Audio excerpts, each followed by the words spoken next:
Alfie is a WOR race winner. Jensen makes it 5 in a row.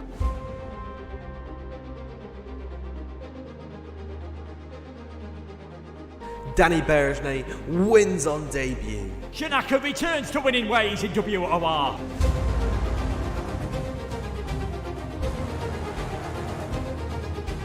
Season 12 sees a new man. It's Shadow. He is your Xbox champion. And Jensen is the new king of PlayStation. From the back row of the grid, against all odds, Nicholas Longy wins the title.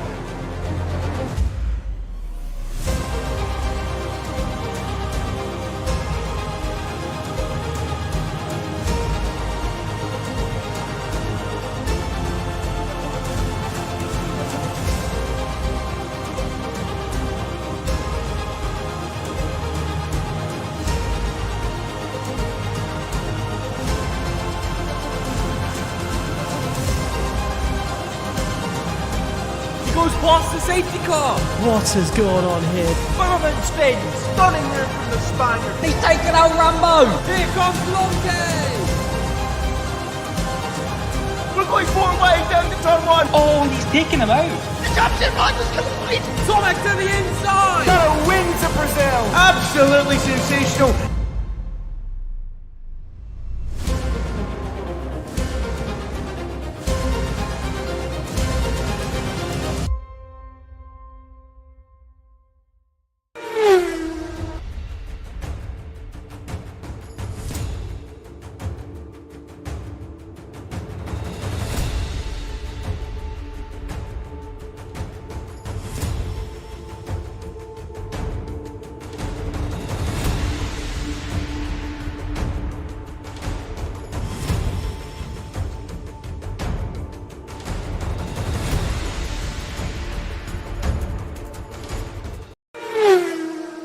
Good evening, everybody. Welcome back to the WOR YouTube channel, and the night is finally here. WOR Season 13 kicks off, and I'll be covering the live action tonight. My name is Dan Field, and I'm not alone today. I'm being joined by the wonderful Luke Etheridge. Luke, how are you doing today?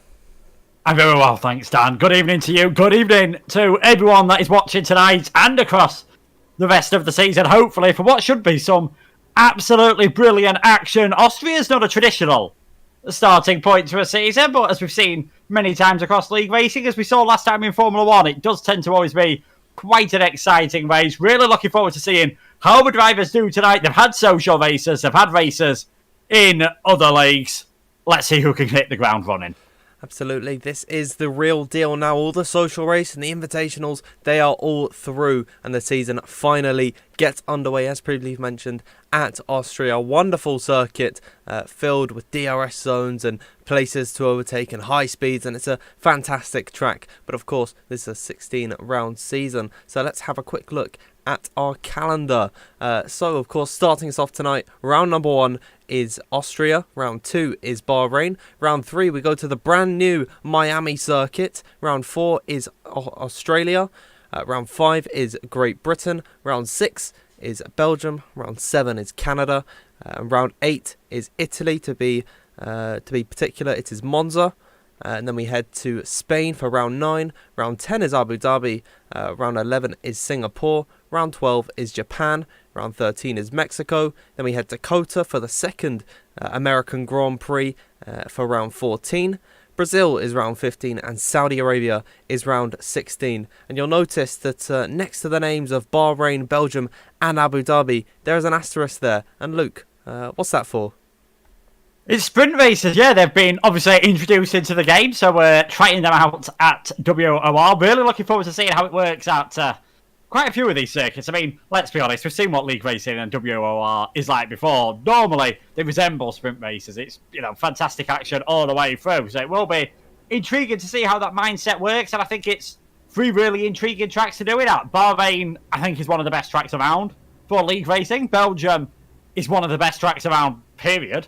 And Abu Dhabi, we've seen the changes, and that has definitely improved it, as we saw in the social race that yourself and I covered just over a week ago. So, looking forward to seeing how that works. Obviously, you've still got the normal races I'm looking forward to seeing a brand new track in there completely. Miami in a few weeks' time should certainly be an interesting one.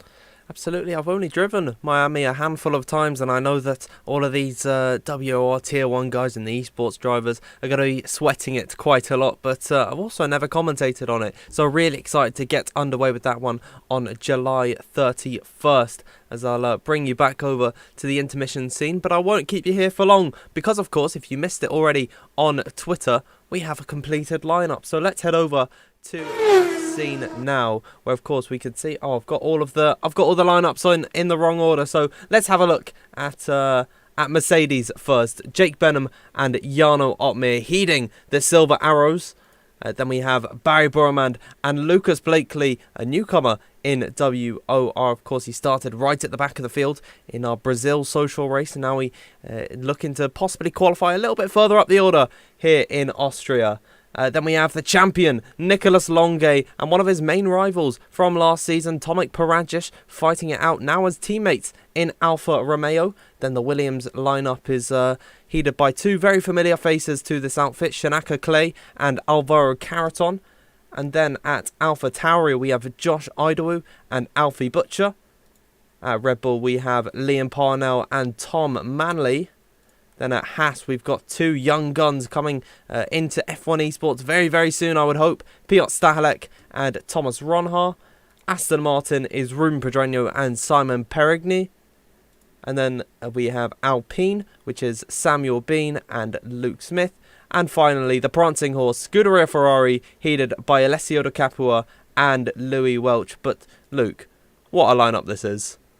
Yeah, certainly. I think the eyes of everyone straight away will go to the two M's, the McLaren and the Mercedes. Barry and Lucas Blakely, we've not seen either of them do full seasons here on World Online Racing, but they've definitely seen their pace on the odd races that they've done before. Jarno making his full-time debut as well. He's got to be a pre-season favourite. The man wins pretty much everything that he enters. And Jake Benham, of course, the first ever PC champion here at WOR alongside him. So that'll be one. You can't rule out Alfa Romeo with the, first and second in last year's championship. You'd be foolish to rule them out. And I think, you could look at almost every single team and give an argument to how they're going to do a fantastic job. I mean, Haas, Stakelek and Ronhar, two of the great young talents out there that I think are definitely going to be ones to watch in the future. Williams, both absent tonight, but Clay and Cavaton, both in the top 5 of last year's championship. Ferrari, Alfa Tauri, Alpine, Aston Martin, all drivers on their day in those teams that could put on really good performances. And we'll be seeing that tonight. It's the shortest track on the calendar, Austria. If you're a 10th or 2 tenths off your ideal pace, you're getting knocked out in Q1 here. Absolutely, it's going to be so close around this circuit, and I just can't wait to get underway. You might have been able to hear from the beeping in the background that Q1 is about to get underway very soon. But before we head into the action, let's hear some words from our sponsors at SimStaff. SimStaff are powering WOR for Season 13. If you're looking for a career in sim racing, then you don't have to look any further, because SimStaff is a collective of highly passionate, trained and event experienced professionals who share a common goal to grow and advance the esports industry with their experience. If you have a passion for sim racing, as well as a strong technical knowledge of your sim racing hardware, then they want to hear from you, with opportunities both in the UK and abroad. And there's no better time than now to get involved. To find out more, then make sure you head to the description and check out some of the links. But everybody, it is time that we get into qualifying here at Austria. And how about that? It's looking a little bit cloudy in the skies, Luke. Yeah, it is a feature here in the Styrian Mountains. It has its own weather patterns. We've seen plenty of wet races, and according to Jack West, it is raining at the end. So whether that's going to be at the end of this session or raining at the end of the race, so that might make things intriguing with the strategy, which is, I'm sure, something we'll touch upon later. If it stays dry for qualifying, it'll probably be a bit of a slower start to Q1. Things that we're used to, drivers hanging out there a bit slower at the start, obviously going out there on the intermediates, and then things do really kick off. And let's not forget, the big difference between F1 2021 and F1 22 is it's a free tyre choice for everyone. So none of this dicing around in Q2 to see what tyres you can go for. Everyone's just going to be going for it throughout qualifying, which, yes, makes things a bit different with the strategy, but means we get to see the best of the best going flat out for the first 50 minutes of this stream. Absolutely, and of course we would often see drivers just sandbag and go for P11 and not even try and get into the fight for pole position, because sometimes the alternate strategy would just be that powerful. And now it is a level playing field, and I quite like that everyone is going to have the opportunity to choose whatever tyre they would like. But as we've seen, it's been a bit of a quiet pit lane for the first few minutes of this qualifying session. That all changes now because we have Jake Benham out on circuit. Of course, the first PC champion, a two-time WOR champion, might I add as well. He is on the familiar intermediate tyres, and we always see this. Yeah, we do. They don't want to waste a set of the dry tyres. They just want to make sure that their rigs are working fine. There's no random calibration issues that have come in. They just want to get their setup secure. You can look a bit of a fool doing this around some circuits. I've seen drivers come very close to crashing before, but these are, some of them are actual professionals in the truest sense of the word, and all the others that aren't are wanting to become professional sim racers. So I'll be surprised if we see any mistakes from anyone while doing this. But yeah, everyone out on track at the moment is on the intermediate tyres, so no representative times, at least for the first 6 or 7 minutes in this session, you'd imagine. Yeah, and it just gives us a little bit extra time to just get our bearings and get ready for this season. And if you look just to some of the signage, well, not on board with Jake Benham at the moment, but if we go to another driver who's out on circuit, I believe Louis Welch, you can see just above over the gantry, we've actually got our sponsors, and that is due to Josh Merrin, of course, incredibly talented. I don't know how he's done this, but it is fantastic. We've got the SimStaff signage. Oh dear, Louis Welch almost spinning coming out of the pit lane there, but really, really cool additions that just add a little bit more character to the stream, and I really do like this. Yeah, so do I. I've just noticed that. That's pretty darn cool, looking at things on your stream and then looking at it on my game being slightly different. Hopefully it doesn't confuse me too much, but yeah, brilliant job from him to do that. Hopefully we'll see just as much brilliance from everyone tonight. Hopefully they don't get too distracted by looking at the sponsor signage. If it does, it means they're probably not having the greatest of races. Yeah, and of course there was some signage that had the @ for WOR's Twitter. Of course, if you want to follow us and keep up with all of the action, then make sure you head over to Twitter and follow @WOR League. Make sure you subscribe. It's the big red button beneath this stream. It's impossible to miss. Yeah, it is impossible to miss, and hopefully this race is going to be impossible to miss as well, as Louis, I think, is going to be one of the first drivers to set a time. His teammate Alessio De Capua invalidated on his run. We've got Jake going round as well there, 108.136, which isn't the longest lap time. Actually, it's probably not too bad in with dry on a set of intermediates, but yeah, we'll see if the time's tumbling down once cars start to head out there on the softs. Lucas Blakely, Piotr Stakalek, they're going out on a set of the intermediates as well, so is Samuel Bean, but everyone else quite happy just to stay in towards the pit lane. Yep, I mean, there's no real rush in Q1, and your only goal is to get out of the bottom 5. So really, that is sort of everyone's just objective. They don't actually have to be the fastest in Q1 or even Q2, because it doesn't hold any bearing come Q3 time when you're fighting for pole position. As long as you're in that top 10, then you have an equal chance of taking pole position. So these drivers not going to be going too heavy and burning up the tyres just to get out of the first qualifying session, which is why we're all seeing a little bit of a lull period. Yeah, this is always the way I do enjoy the full qualifying. It is obviously more like the real thing. It's what these drivers who are heading to esports or have already been in esports, it's what they're used to. But you do get this bit of a lull at the start, and I do wonder if, sometimes it is a bit long, if you could almost do a shorter first qualifying session. Obviously, for those, I imagine, more familiar with Formula 1, 18 minutes in this qualifying, 5 cars go out, 15 in the next, another 5 go out, and then the top 10 fighting for 12 minutes.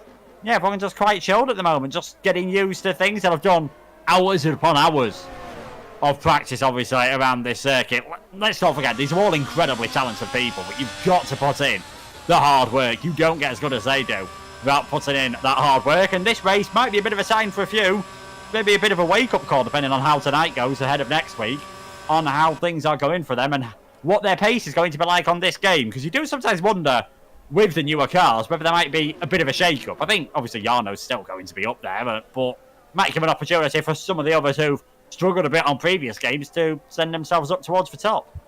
Absolutely, and of course, just going back to your point on how dedicated these guys actually are. I mean, the hours they put in are crazy, and with some of the weather that we are experiencing recently, I'm just sweating sitting in my seat here. I can't imagine how it would be for the drivers who have got their wheels turned on and they're really trying to focus in and dial themselves into this race. So it is very I'm losing my words. They are incredibly dedicated here, as we just saw Jarno Altmaier out on circuit pulling into the pit lane. With just 11 minutes to go left in this qualifying session, it is all very quiet out on circuit. We've only got one lone runner, Louis Welch, who's found 5/10 on his previous best lap on the intermediate tyres. So fair play to him, as, oh dear, he's going off at turn 1 and almost losing the car. Yes, I remember from last game, there's a massive bump there at the runoff area at Q1, and if you run wide a tiny bit, you'll get away with it, and you'll just hit the sausage curb. If you go very close to the barrier, you'll get away with it as well. It's sort of in that middle bit, there's a huge bump, and I've seen it catch drivers out before, I've seen it catch top drivers out before, where they've just kept their foot in the throttle and got slung across the racetrack. If that happens on lap 1, hopefully it doesn't, but if it does happen on lap 1, then there could be pure carnage, and it could be a very short race for some people, but it is only Welch heading out there on the circuit at the moment. I don't think we're going to be too far away now, with about 10.5 minutes remaining, from someone heading out there on a set of softs and getting their first, and what they'll be hoping is their only run in this session. I think that will be everyone's target. Can they get through to the second part of qualifying with only one run? Yeah, it is going to be a bit tricky for them if they are limiting themselves to just one run here. They still have plenty of time to fuel up the car and then go for multiple laps, but it is very quiet out on track. I mean, Louis Welch is pulling into the pits. He's probably out of fuel at this point, and we're just waiting. Everyone's got the soft tyres fitted, and it's just a matter of who blinks first. As here we are, the Ferrari is coming into the box. Is that another driver coming out? That might be the Capua exiting the pit lane, and we've actually got an Alfa Romeo that I've missed. And who is that? It is Tomic Perages, fighting for the championship last season. Couldn't quite capture the gold. Can he accomplish it this season?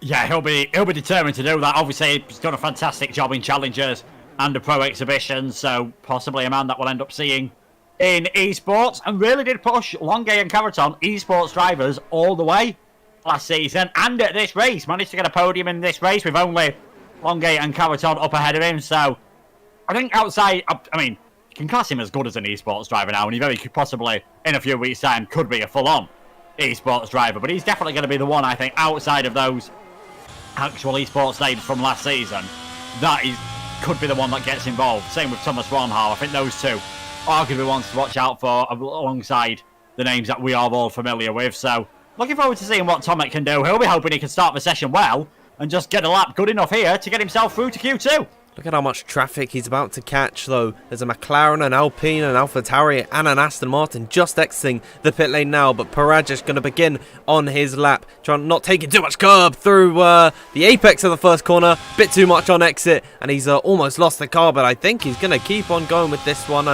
That was quite a scary moment, and I don't believe that Perages is going to find a valuable time out of this one. He's got De Capua just behind him on the road as well. These are the first two that have actually been out on circuit really for quite some time. There's only a Haas just beginning his run now, so we'll watch De Capua as he flies in towards turn number 3 at the very peak of this circuit, and it's going to be a downhill ride from here. No, he's backed off as well. So a lot of these guys, Luke, they are messing up on their runs, and maybe they're just struggling to find their feet here. Yeah, I think tyre warm-up's a bit more difficult on the soft tyres. I was seeing Matthias van Urban, who is in the Haas tonight. He was really weaving coming out of turn number 8 just to try and get some heat into those front tyres. And I think, just to make sure they're good through 9 and 10 to get that best possible run. You can also slam on the brakes and do that, but you might lock things up and make them a bit hot. We're seeing traffic issues as well because it's one of the shortest permanent circuits on the calendar. I think only Netherlands and Zandvoort as a permanent track is shorter. We've already said time-wise, it is the shortest, so space is at a premium, and Van Urban had found plenty of space, but again, he has also backed off, so drivers not really putting in the times on the softs that they would have liked to do so originally. I think that's one of the Williams that has just come in flying past the Haas. Yes, George Nader coming in towards now the final corner. We'll see if he can top the timing sheets. It's currently the intermediate time from Jake Benham, as here comes Nader with the first time on the board, a 1 minute 4.1 as a Hassan behind him. That, I believe, was Matthijs Van Erven. Ruben Pedreño is about to come towards the line now, and he goes to the top of the order by just about 200ths of a second. Liam Parnell can only muster third at this point, as Nicolas Longuet, our champion from last season, he tops the timing sheets, but he's very close to the 1 minute 3s. Not quite there yet, just 39 thousandths off, as Josh Idowu is the first man to dip his toes into the 103s with a 103.999, and you can't get any closer than that. That is fantastic, as Thomas Ronhaar goes 4 thousandths off of him. Yeah, you were saying you can't get any closer than that, and Ronhaar somehow squeezed himself in between them. So yeah, this is looking pretty good so far already, isn't it? Thomas Ronhaar doing fantastically. Lucas Blakely, 103.898, goes fastest of everyone. And then we've just seen his teammate Barry Bowman also go on to the 104.0s. And this is how close we expected things to be at the moment. Out of all those that have set, valid clean lap times, you've got from Blakely down to Parnell, separated by less than half of a second. I'd be surprised if anyone is feeling that comfortable at the moment. I think even Blakely might want to make sure that he's waiting right until the end to go out. But it is the Scotsman fastest at the moment after his first run. We've still got Welsh, he's invalidated his lap. I think Luke Smith coming around the final few corners as well, trying to see what he can do on his first flying run in this session. Only 16th in the end. Still plenty of time to go though, and we've still not seen what Benham, Welsh and Manley can really do. Yeah, Tom Manley's just coming up to the line now, but it's not good enough to get himself out of the bottom 5. It's only 18th for him. Louis Welch is behind Jake Benham on circuit, so Benham is pushing on this lap, and he's only done an intermediate time of 1 minute 8.136. He's really got to find some time if he wants to get himself out of this first session of qualifying. His teammate Jan Ortmeier, only 14th place, so if Benham gets towards the top of the order, he'll put his teammate in danger of being eliminated. As through now the final 2 corners, here is the young Englishman out of the exit, opening up the DRS. He's pretty much flat on the ERS, coming to the line. He still manages to go into 6th position, so that's a fantastic effort for him. Here is Louis Welch, as he's going to be the last man to complete the first runs of laps in qualifying, and he's only going to be 19th position. So with just about 5 minutes left to go in this session, your bottom 5 is Simon Perigny, Luke Smith, Liam Parnell, Louis Welch and Tom Manley, and these guys, they've got to be feeling it. Yeah, I mean, slight comfort for Louis Welch, because there's a bit of a gap between himself and Liam Parnell, and there's a massive gap back to the final Red Bull of Tom Manley. Bit of a comfort for the Ferrari driver is he was running very low on his ERS. He spent the entire final sector clipping on his ERS, so there's definitely a bit more potential to come out of that one, you'd imagine, especially out of turn 10 when you get towards that final burst for the line. I don't think those drivers will be too worried yet. Again, I don't think anyone's going to be feeling particularly safe at the moment. Interesting that Benham found time on that second lap, and Matthijs Van Erven did as well. That was a common feature on F1 2021. Drivers would quite often do 2 laps on the same set of tyres, but it's not really something you've seen too much on this game, and it looks like with the ERS usage, it's definitely going to be something you're going to struggle to do, at least around Austria. I completely agree with you there, Luke, as Louis Welch now pulls into the pit lane. So in the space of about 3 minutes, we've seen all 20 drivers without laps on the board come out, set their runs and come back into the pit lane. Currently topping the order is Lucas Blakely by 1/10 of a second ahead of Josh Idowu. Look at how close this field is. Liam Parnell, currently 18th and in the drop zone, is just 4/10 of a second off the back of the fastest man in the session, Lucas Blakely, which is just mind-blowing to me. Of course, this is Austria, and it is arguably the where you'll see the closest qualifying times, but that is still astounding that we have 18 drivers within 4/10 of each other. Yeah, certainly, and I think Liam Parnell, the professor of setups, I think you could almost call him. Always trying to find that little advantage with the setups. Can't really change much. Now, can only change tyre pressures, can only change diffs and front wings if he wants to find a bit more time, so it might just need a bit more bravery from the German-based driver, seeing what he can do down in 18th place. And then obviously Perigny, Smith, Welsh and Manley also trying to find some time. And one of the first drivers who's going to be heading out there, I think he's the second in the line actually, and got quite a bit of free air, Jan Ortmeier, 2 times esports champion in 104.3, so he's safe at the moment. He's definitely not going to be feeling confident on that. He'll want to I think he'll want to put down a bit of a marker here, see if he can get into the 103s as well. But it's that balancing act. Do you push all out when 15th is good enough?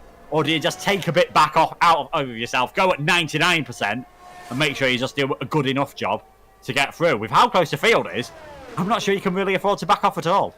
Absolutely, he's got to give it everything at this point. Tomic Perages has also begun his lap as Lucas Blakely retires in the pit lane, so he feels that he is safe on that run. The top 6 actually all in the box at the moment, but Jan Ortmir is certainly out there and he's trying to push, trying to find some time. Let's check in though with Tomic Perages, who's just up ahead of the road, on the road. He's 600 up on his previous best time. The Ferrari getting out of the way very nicely as now through turns number 9 and towards turn number 10. Very easy to invalidate off the exit of here, but he's nailed that beautifully as they come across the line. The Polish driver goes into 4th position ahead of his teammate. What about Jan Ortmir? He is up on his previous best time by just about 1/10 of a second. Can he find even more time in this final sector to get himself in towards the top 5 where you would say he is safe as towards the final corner now? What can the Dutchman do? Will ride on board with the Mercedes driver to come across the line. He goes into 6th position and he's weaving the wheel. I think that might be in frustration there. I don't believe he's too happy. Nah, I think he definitely feels he could have found a bit more time. We'll see how confident he is. Tom Manley definitely finding time in that Red Bull. Shoots himself up into 2nd place. Great job by him. Simon Perenier gets himself up into 6th. And that's why Jarno was feeling frustrated. We've seen 2 drivers who were in the bottom 5 go ahead of him. So maybe he won't be feeling too confident at the moment. I think, it was bold from Lucas Blakely to retire from the session. It definitely turned out to be the right option. Maybe Jarno just needs to look at chat and see how many people are calling him washed, because we saw others do that, and it just seems to fire him up.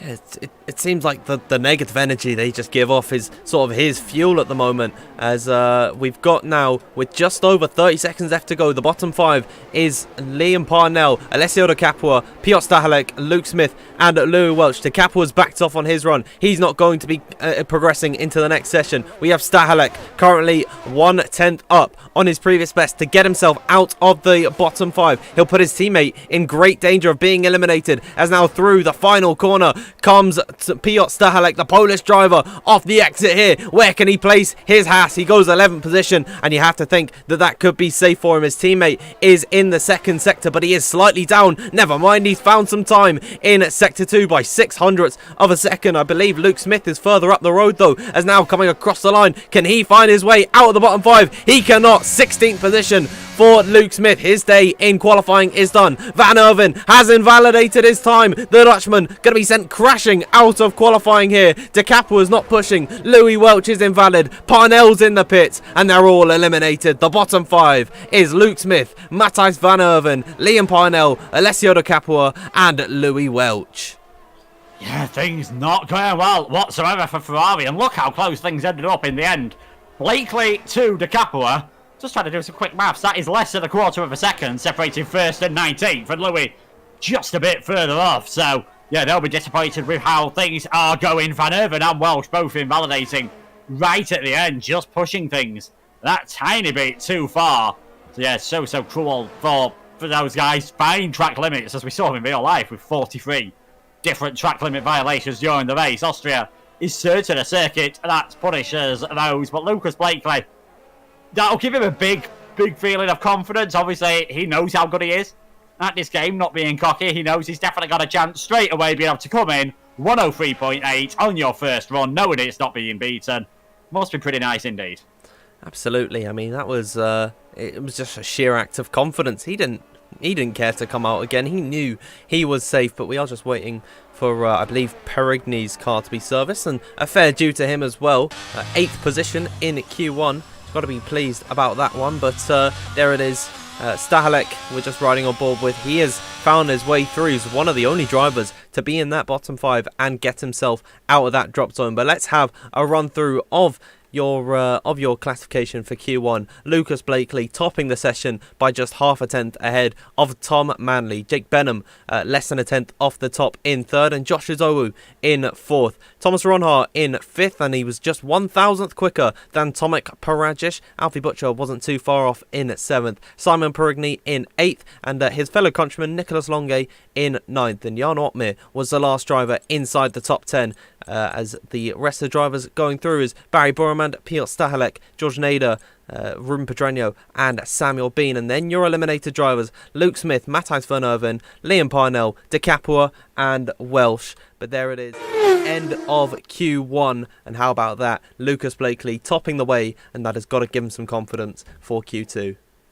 Yeah, he'll be feeling pretty good about that one. Obviously, there'll be track evolutions to come into play with Q2, so things will be a tiny bit faster, and it looks like there's a lot less cloud about there as well. I did see someone in the stream saying Jarno had a bit of a wheel issue, so that might be something that's just on his mind a bit, and might explain why he was one of the last drivers to head out earlier on. I'm sure we all hope to see him at his best, and hope to see him being able to get that one fixed. I think a word for Tom Manley as well. He was really under the cosh after that first lap. We mentioned that not many drivers improved, and he was able to put himself up into second place. Shadow, the reigning Xbox champion, putting nearly everyone else in his shadow.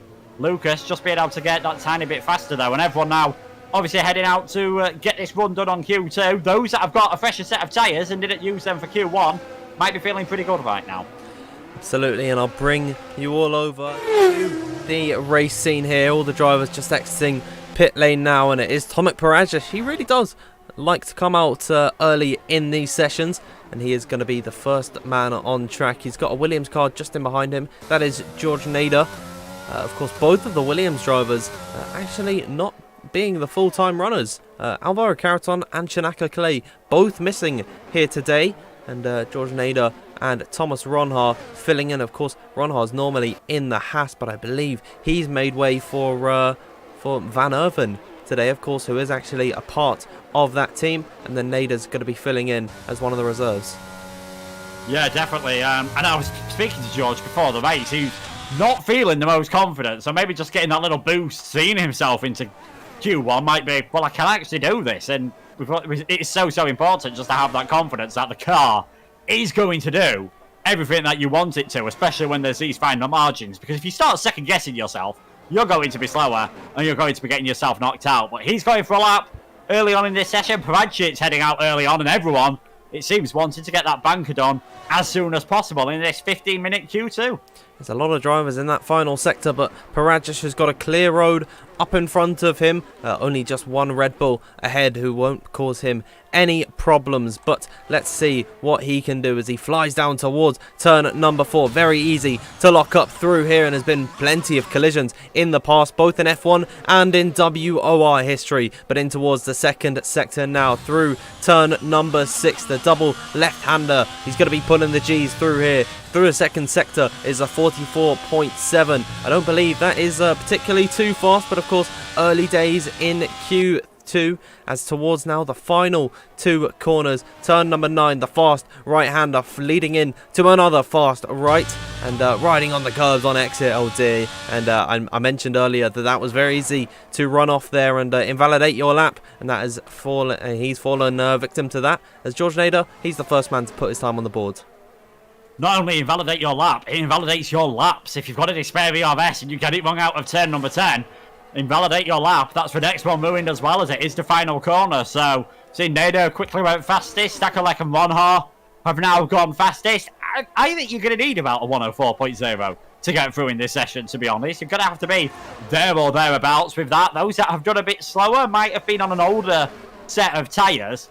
I don't think we're going to see too many drivers using these soft tyres in the race. And this is something I'm enjoying about F1 22. If this was last year's game, we'd be saying, well, this is either going to be soft medium or medium soft. But there's a real difference in the strategies and what you can go for now. Yeah, and I really do like that everyone has got that level playing field when it comes to strategy, and it could actually lead to some more innovation, as Tom Manley is quickest so far in this session. He's been sublime so far today, second in Q1, now topping the order at the start of Q2. The only 2 runners without times at the moment is Samuel Bean and Tomic Perages. And currently the bottom 5 is heated up by Nicholas Longe, Josh Udowu, Ruben Pedreño, Bean and Perages. So already seems like some big names could be on their way out. But at the end of the first runs of laps, everyone's just going to be coming back into the pit lane. And I think we're going to get a slight little bit of a lull period here, Luke. Yeah, we see this. Yeah, we see it in Q2. We see it in Q3 quite a lot. Everyone only manages to get one run in the session early on, and then has that little bit of a pause. Being a short track, if drivers feel like they need to get 3 runs done, we might see them go for it. Austria is a short track. It is one that you can get away with that. I think everyone is going to have to go for a second one. I think even Tom Manley, being the only man in the 103s, might just... Well, I don't think he'll retire from the session. He might just wait in the pits until the last possible minute just to see what kind of improvements the other drivers are doing. Everyone else is certainly going to have to head out of then. And if you're Perages, it might be worth doing it, you know, a bit earlier on, making sure you leave yourself enough time that if you do invalidate a lap, you've got time to head out there. And I think, speak of the devil, he's going out there now for a second run. So he is clearly trying to get 3 fast runs in this session. Yeah, he's very eager to set his times early, is Tomic Perages, as here he comes out on track, the only runner at this point. There's a Williams exiting the garage and a Haas as well of Stahalek. So these guys are beginning to think about a third timed run. Of course, this will be the second flurry of laps with still 9 minutes to go. Plenty of time for these drivers.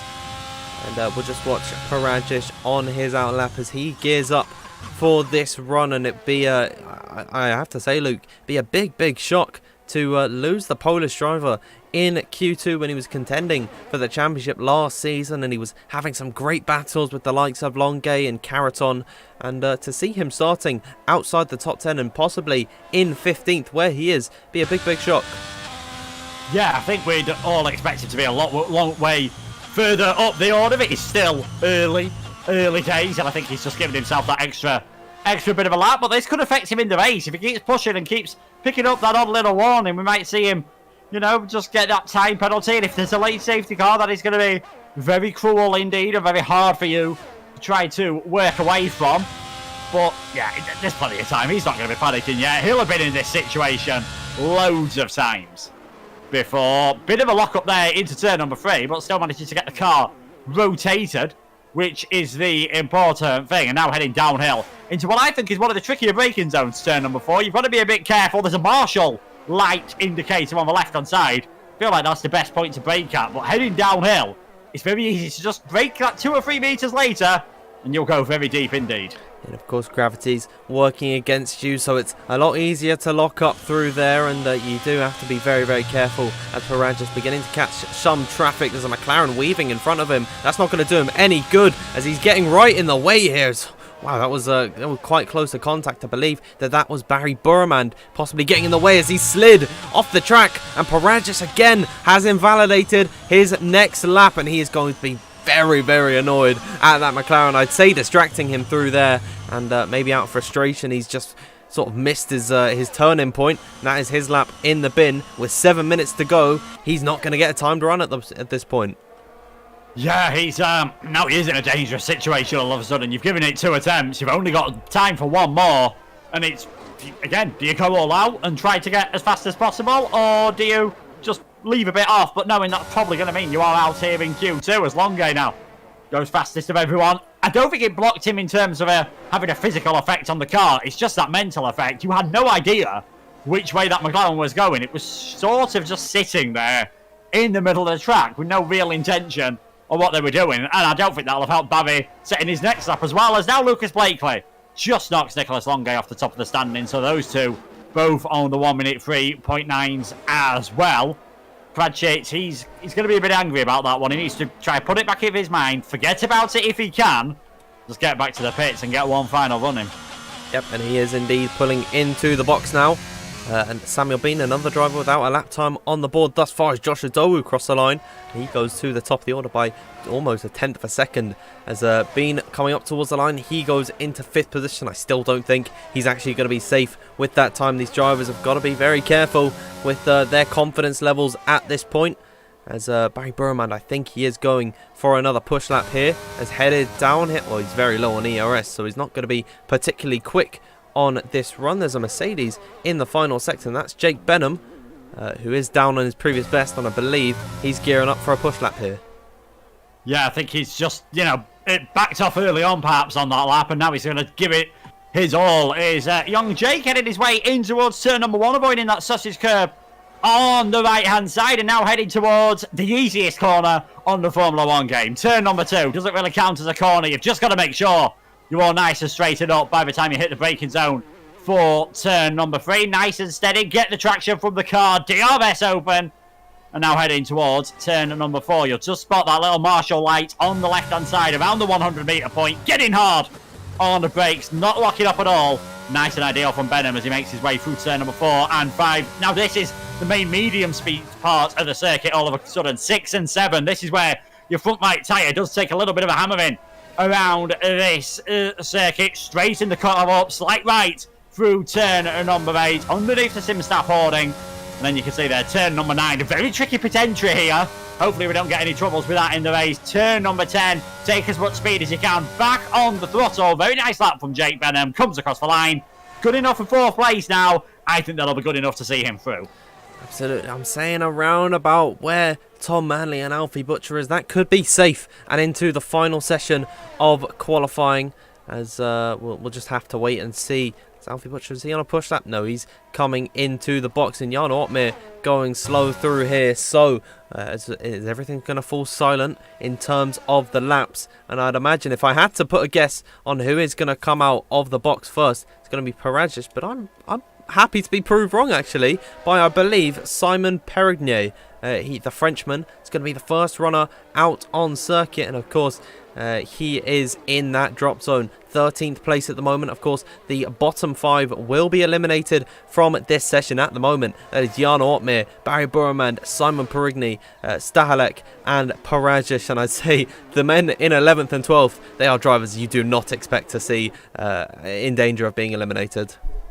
No, but Jarno, it was what, 10th in the previous session? So judging by that, he might be right in and around the bubble. Definitely not having the ideal first qualifying session. Never mind first race to the season. There's still a long way to go for this. Perages and Stachelak, I'm not too surprised to see they've gone out early on because they've not really set lap times in the same league as everyone else at the moment. And the Frenchman in the Aston Martin was close to heading out in Q1. So then this might just be a bit of a task too much. You never know though. 3 minutes, 20 seconds to go. Could end up surprising us. And even Blakely, Manley, and now Longay heading out there on the circuit. I think they've seen how close things are. They're just wary for any improvements, especially with Ottmar, Boromund, and Perages. 3 extremely quick drivers. No disrespect to Perages and Stachelak, but those 3 drivers, as you've already said, Dan, you wouldn't expect them to be in the bottom 5 at this stage of the session. So if they get good laps in, could definitely start putting some of those higher up the order under pressure, especially the likes of Manley and Butcher. Well, here is Simon Perages on his lap, and he started it well because in the first sector, he's just about half a tenth up on his previous best now, headed downhill towards turn number 4, where Luke has spotted the perfect braking zone just at the marshal board. As a heavy on the brakes, downhill right-hander, very nicely taken by the Frenchman as he comes in towards this technical part of the track. Easy to validate if you run too wide there, but he's done this very nicely. Towards the second sector split comes Perages, and he's up on his previous best. But so far, I don't believe that this is good enough to see him out of the bottom 5, or certainly not in a good position, as towards now the final corners where everything could change. His lap could be made or broken, as through now the final corner, Simon Perages, foot flat to the floor as he comes towards the line, and he can only go 10th position, and that is not looking good for him. Here's Boromand at the moment, another driver in the bottom 5 as Blakely shoots to the top of the order. Where can his Iranian teammate find himself? He goes into 3rd, and so that is a very nice time from Barry Boromand, and I think he's safe off that one. Yeah, and this is what I said. If he starts finding the time, if he gets it right, he's going to be right up there towards the top of the order. One of the Mercedes now just starting a hot lap. That is Jarno Ottmar. He's all the way down in 13th. So Jarno, he needs to get it right. This is going to be his 1-1 perhaps. A bit of a squibbly rear end there coming through turn number 1, but it looks to have got away with things. We'll see what his sector time is coming through the first sector. Yes, it's very short. It's really basically that first corner, but 33 thousandths up at the moment. But again, it just doesn't look like that Mercedes is quite as planted as the Dutchman would like it to be. No, and he's been relegated now to 14th because Perages finally got a time on the board, and he's managed to go into 6th position. His teammate Longay has gone behind Lucas Blakely, but here's the Dutchman now through the second sector, currently in P14 on a 104.1, but he is finding time. He's a 10th up on his previous best, and now he's going to come towards the final sector. Look at how many drivers are in the 103.9, so if Jan Ottmar just finds a sliver of time, he's going to shoot right to the top of the order. Ronhar, I believe, has just gone into third position, as here comes now Jan Ortmir towards the line. What can the Dutchman do? Only 10th place, and this is not looking good for the Dutchman. Yeah, I'm just trying to see who else is on the lap at the moment behind him who might be able to improve. I think the Aston Martin's on. Statulex invalidated through the final corner, and he was 0.2 of a second up on his personal best. That could have been the lap to knock Jarno Opmeer out in this session. Alfie Butcher, I think, is backed off of his lap. So Jarno, again, he's pulling it close at the moment. He was 10th last time. I think he's going to get away with being 10th on this occasion as well. Unless Simon Perigny has anything to say about it. He is on a timed run at this point, and he's only 4 thousandths up on his previous best. He's the only driver in the bottom 5 that can improve, that can set a lap. Is it going to be Perigny out, or is it going to be Opmeer? And Perigny's down on his previous best, so Jan Opmeer, I believe, once again is going to survive by the skin of his teeth here, as in towards now the final corner. Has Perigny found any time? Well, he's going to complete this lap anyways, as now through the final corner. He's invalidated. His day is done in qualifying, and he spins across the line. Piotr Stahelek invalid on his run when he was up by 0.2 in that final sector, and I think he could have seen himself into that top 10 and into Q3.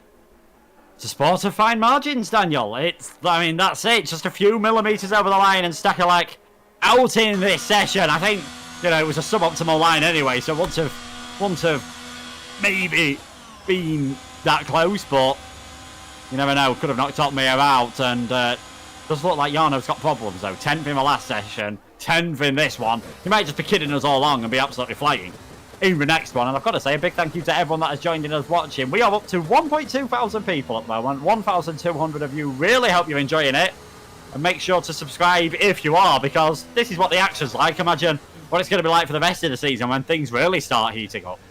Absolutely, and I believe, if I'm not mistaken, and hopefully someone can correct me if I'm wrong, but I do believe that is WOR's peak viewership. So thank you to everyone for tuning in today to watch this magnificent grid. This really is something special, as Jan Opmeer is getting his car serviced. It's Lucas Blakely once again topping qualifying. He topped Q1, and now he's he's on top in Q2. That's fantastic from the Scotsman, and surely coming into this final session of qualifying, he's going to be the top pick for pole. Yeah, I mean, he's got to be. He's feeling pretty confident at the moment up there towards the top of the order. You can see Longe just behind him. It is fine margins. Ronhar up there this time. Great lap from Josh Adobu. I don't remember being right up there towards the top in Q1. Maybe he was, and apologies if he was. I mean, you've got 4 cars there in between, in a 10th of a second, and all the top 10 that made it are within a quarter of a second. So, Lucas, yes, looks pretty good on paper, but it'll only take a tiny bit of a mistake, and we could see him a lot further down the grid than what his pace would suggest. Absolutely, and the rest of the grid is Jake Benham in 5th, Burman 6th, 7th for Tom Manley. Impressive once again from the Red Bull. Perages 8th, 9th being Jan Ortmeer in 10th. The eliminated drivers, Alfie Butcher, George Nader, Rim Pedreño, Simon Perigny and Piotr Stahelek. Brings us to an end of Q2, and for some reason I'm black and white on my Discord screen there. I don't know if that's appearing on the broadcast, but that's very odd. I'm liking the sort of artsy feel we've got going on here, I've got to be honest. That is quite funny. I don't know if I can get that fixed. You might just have to put up with it. But Q3 is about to get underway, where the top 10 drivers in Q2 now advance to the battle for pole position. We will join you in that action just after a quick word from our sponsors at Grid Finder.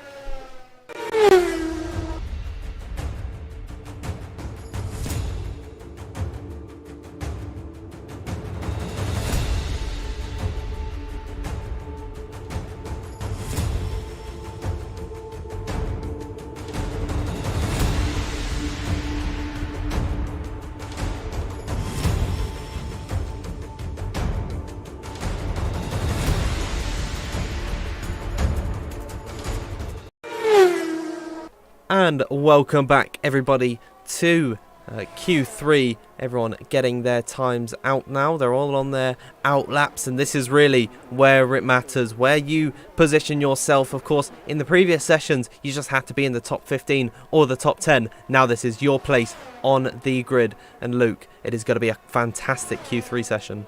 Yeah, it is, as we were saying just before the break there.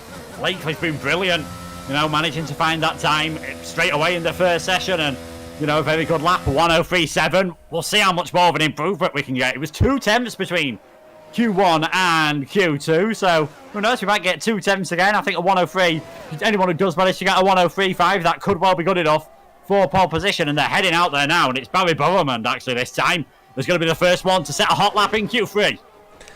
Absolutely, the Iranian ace now on his timed run, and they're going to be looking at potentially 2 laps in this session, so everyone's going to set their banker times and then try and go for it in the final parts of qualifying. Purple through sector 1, of course, for Burman, as I'll get the lap data up for you all now, as downhill run towards turn number 4. Let's ride on board with the McLaren car, meeting his braking zone just after the 100-meter board. Slight lock up on the inside front right as he rides over the curve on exit, using all the track possibles. Look at him, keeping it to the extremities of the right hand side, then switching it over to the left and doing that all over again. Barry Burman, 44.4 through the second sector. This is looking like a very quick time already. Yeah, it is indeed. Despite that tiny bit of a lock-up, you can get away with it if it's the inside tyre. You usually can still make the apex, as that is the unloaded one through these corners. But Burman, the Iranian, heading towards the finish line. 1:03.813. Very solid lap indeed. I believe that might have been faster than what we saw him do in Q2. Still don't think it is going to be quite enough though for pole position. What can Joshi Dowu do as he heads towards the line? Slightly behind on a 1:03.9. So Burman, you know, early running out of the first cars. I think we saw Blakely actually head back in towards the pits. Tom Manley maybe making a mistake on his run, or maybe just going out there on an old set of tyres. Yeah, and that wasn't it's not a very competitive time from Tom Manley, and I'd imagine if he ends up on that time, he'd be starting in 10th position. We still have a few runners out on laps. Tomic Perages is pushing, as is Jake Benham in the second sector. It shows up as being purple, but a 44.7 is some ways off of what Barry Burman has done so far, as through now the final corner. What is the Englishman going to do on his first time run in Q3? This might just be a sort of a sighter lap to set a delta, but he's going to cross the line and go into 4th position, so by no means a competitive time from Jake Benham, but he's got to recuperate and come back soon. Yeah, he has. Still got a bit of time, just a bit behind Tom Manley at the moment. Those times are going to drop down towards 9th and 10th at the moment. It's currently Lucas Blakely winning the pole position poll in the chat. Try and say that quickly 10 times in a row with Barry. Well, actually, it's someone else in second place. I think a lot of people are thinking that maybe someone else, maybe Perages, maybe they're thinking that Uppbeat can get things right at the moment. Longate's just a massive slide coming through turn 7. Very reminiscent, obviously, of what we saw Lewis Hamilton do last weekend. Just a tiny bit offline, and that Alfa Romeo was clearly asking it to do things that were just physically impossible there. Such a shame. It was looking like a good lap from our reigning champion. I mean, even with that mistake, still would have been good enough to get himself into 3rd. Absolutely, and I think he's not going to be too pleased about that one. We have a poll going in the live chat at the moment. Make sure you vote on that. Who is getting pole position? Lucas Blakely, Barry Burman, Nicholas Longue, or somebody else? And make sure you comment and let us know who you think is going to be on pole. We're watching Jan Ortmeier out on circuit at the moment, as in towards now the second sector. He's about to reach a split here. Barry Burman on a 44.4. Jan Ortmeier is about 2 tenths off of that so far, so he's looking around about 3rd position, maybe 2nd if he can find time through here in the final sector, riding it down in towards turn number 9 and then trying to hit it turn number 10 perfectly. Don't run too wide, you'll invalidate this lap and your next one. He's done that to perfection, but Jan Ortmeier, he's not pushing at this point. He might be going for a second run. No, he's not. So Jan Ortmeier, again, not looking too strong. No, he's not. Thomas Ronnar is, though. Wow. Gets himself up nearly at the halfway point of the session. First man into the 1:03.7s in Q3. We did see the odd time faster than that in Q2, but yeah, from Jarno, the entire final sector was messy. Turn number 8 was a bit wide. Ran over the curb, which loses you a lot more time on this game than it did on previous ones, and just a bit of hesitancy on the throttle coming through 9 and 10 as well.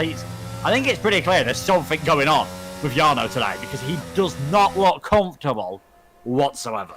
It is not looking good for the Flying Dutchman. I'm going to turn the attention to the live chat at the moment. We see Adrian saying Jarno for pole. BT Development saying Ronnie Boy. I'm going to assume that's Ronha. Alex is saying Jake Benham. Jack is saying Tom getting pole. Jarno getting shouts for Jarno and Jake as well. So it seems like there is seemingly a clear split of who everyone wants to take pole. Not seeing too many shouts for Lucas Blakely, but he is on a timed run at the moment and he's 2.1 up on his previous bets, which in fairness is only an 11.5. Yeah, it's more my pace of a lap time rather than what you'd be expecting Lucas to do at the moment, as the clouds are coming back around this circuit. You can just see through turn number 4. It's looking a bit cloudy there as well. We think that might end up affecting us in the race. It will be dry for qualifying, but it might just change the tyre temperature by a degree or two, which can definitely help these drivers out. And we are actually having a restart after this session. So if, like someone has suggested, Jarno has had a bit of a bad setup, he can recover that now and definitely put something on which will suit him a bit more in the race. But here comes Blakely, the Scotsman, round the final corner. It's looked lovely from Lucas so far. Good enough for pole position. 103.772. He'll head back to the pit, and I think he might still have time to get out there once more. Absolutely, and he's looking at a hat-trick of qualifying so far. He's taken Q1, he's taken Q2, and he's about to top Q3. We've only got 4 minutes and 20 seconds until that question is answered, but he is going to be on his cooldown lap. There might have been some track evolution that worked out in his favour, in fairness to the likes of Ronha and Burmand, who are not too far off of the back of Blakely. Let's actually just have a quick look at the gaps to the leader. You can see Ronha 24 thousandths off of the back of Blakely, and then Barry Burmand just 400ths off the rear of his McLaren teammate. So very, very tight margins once again in this session. Still 3 drivers as well yet to set a time. That being Samuel Bean and both Alfa Romeos of Perages and Longue, but I think that's going to change very, very soon because we've got Perages coming out for his outlap. Yeah, doing what we've seen him do right since the start of Q1. He likes being out there first, at least now. Unlike Q1 and Q2, there'll be a lot less cars out there, so shouldn't get himself held up, and it'll be something to watch out for after the race, whether there'll be any penalties coming Bowman's way. It won't affect his result in this race, but I would not be surprised if we see him getting a qualifying ban for round 2 of the season at Bahrain, which in the end, because it's a sprint race, is probably, if you are going to get a qualifying ban, it's not really the worst place to be doing it. But yeah, top 2 in the championship last season, yet to set a time in this session, and it is now or never. Perages has had trouble with turn 10 all along. He messes up turn 10 on his hot lap this time. He's going to be starting from 10th place, and not an ideal position whatsoever. Definitely would struggle to match last season and get a podium if he starts there. Absolutely, and with reports of rain potentially coming in the race, it certainly will be a lot more difficult to overtake without that DRS luxury. But we'll see if he changes that, as we've got 9 drivers out on circuit. Tomic Perages got acres of clear air right in front of him, and he's got to nail this lap as he's going to open up the DRS to begin his timed run. The uphill climb towards turn number 1 at Lauda, where you don't kiss the inside all too much. You leave some room on the curb, or that will send you in a spin. And he's got a little bit wobbly off the exit of the first corner, but here he is now rising through turn number 2 to the peak of the circuit at turn number 3, where he's done this very nicely indeed. Tricky traction zone. Look at how much he's short shifted to get that power down as early as possible. Downhill run now towards turn number 4. Where's he going to meet his braking zone? He's going to meet it by backing out, and I think Perages, he's thinking of, is he backing out? I'm not too sure at this point. It looked like he was giving up on that lap.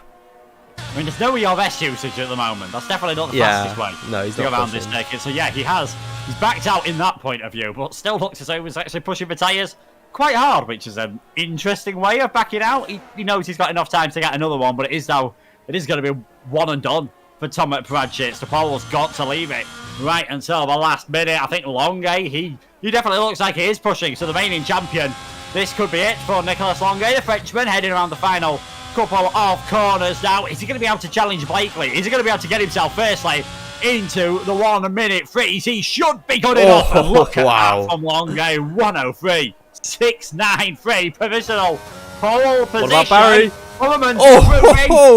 Knocks him off the top straight away.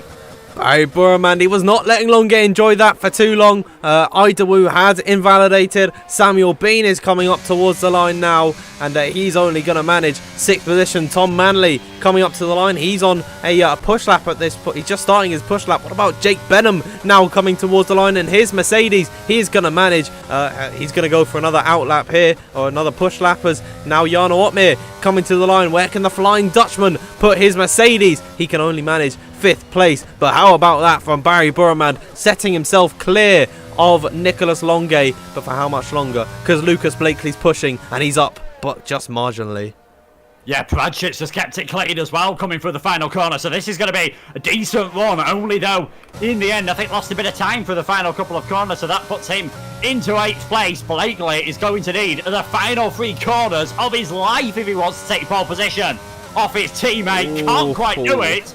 But we've got a McLaren 1-2 here in Austria as the checkered flag drops. Can anyone else find some improvements? Joshua Doe's coming to the line now as he's off the exit of the final corner. Where can the Welshman nestle that Alpha Tauri? It's only 6th place. He lost time in that final sector. Tom Manley's improving by 3 tenths, but he's invalid out of the exit of the final corner. His day is done. Jake Benham is coming up to the line. He's found some time. Where can he go? It's only 4th position. Thomas Runner, oh, he's spinning out, and that is his lap in tatters as Barry Burman's pulling into the pit lane, and he knows that no one else can challenge him. Blakely is not pushing, Jarno Opmeer is not pushing, and Tomic Perages cannot set a quick enough time. So it is the Iranian ace on pole position, his teammate alongside him, and one thing that I know for sure is that McLaren is laughing. 1-2, they lock out the front row.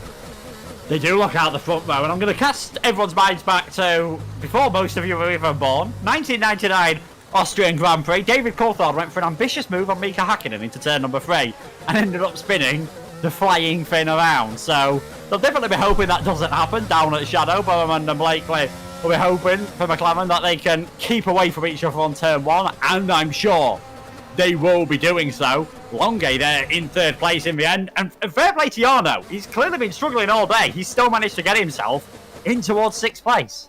It's not as convincing though as the Flying Dutchman would like to, because of course he's the F1 Esports champion, you know, 2 times at this point, and to be 6th place at this point and behind his teammate as well is not going to be to his he's not going to be too delighted with that, but everything can change in the race. And of course we're getting the restart here, and someone did mention earlier that he put on a bad setup.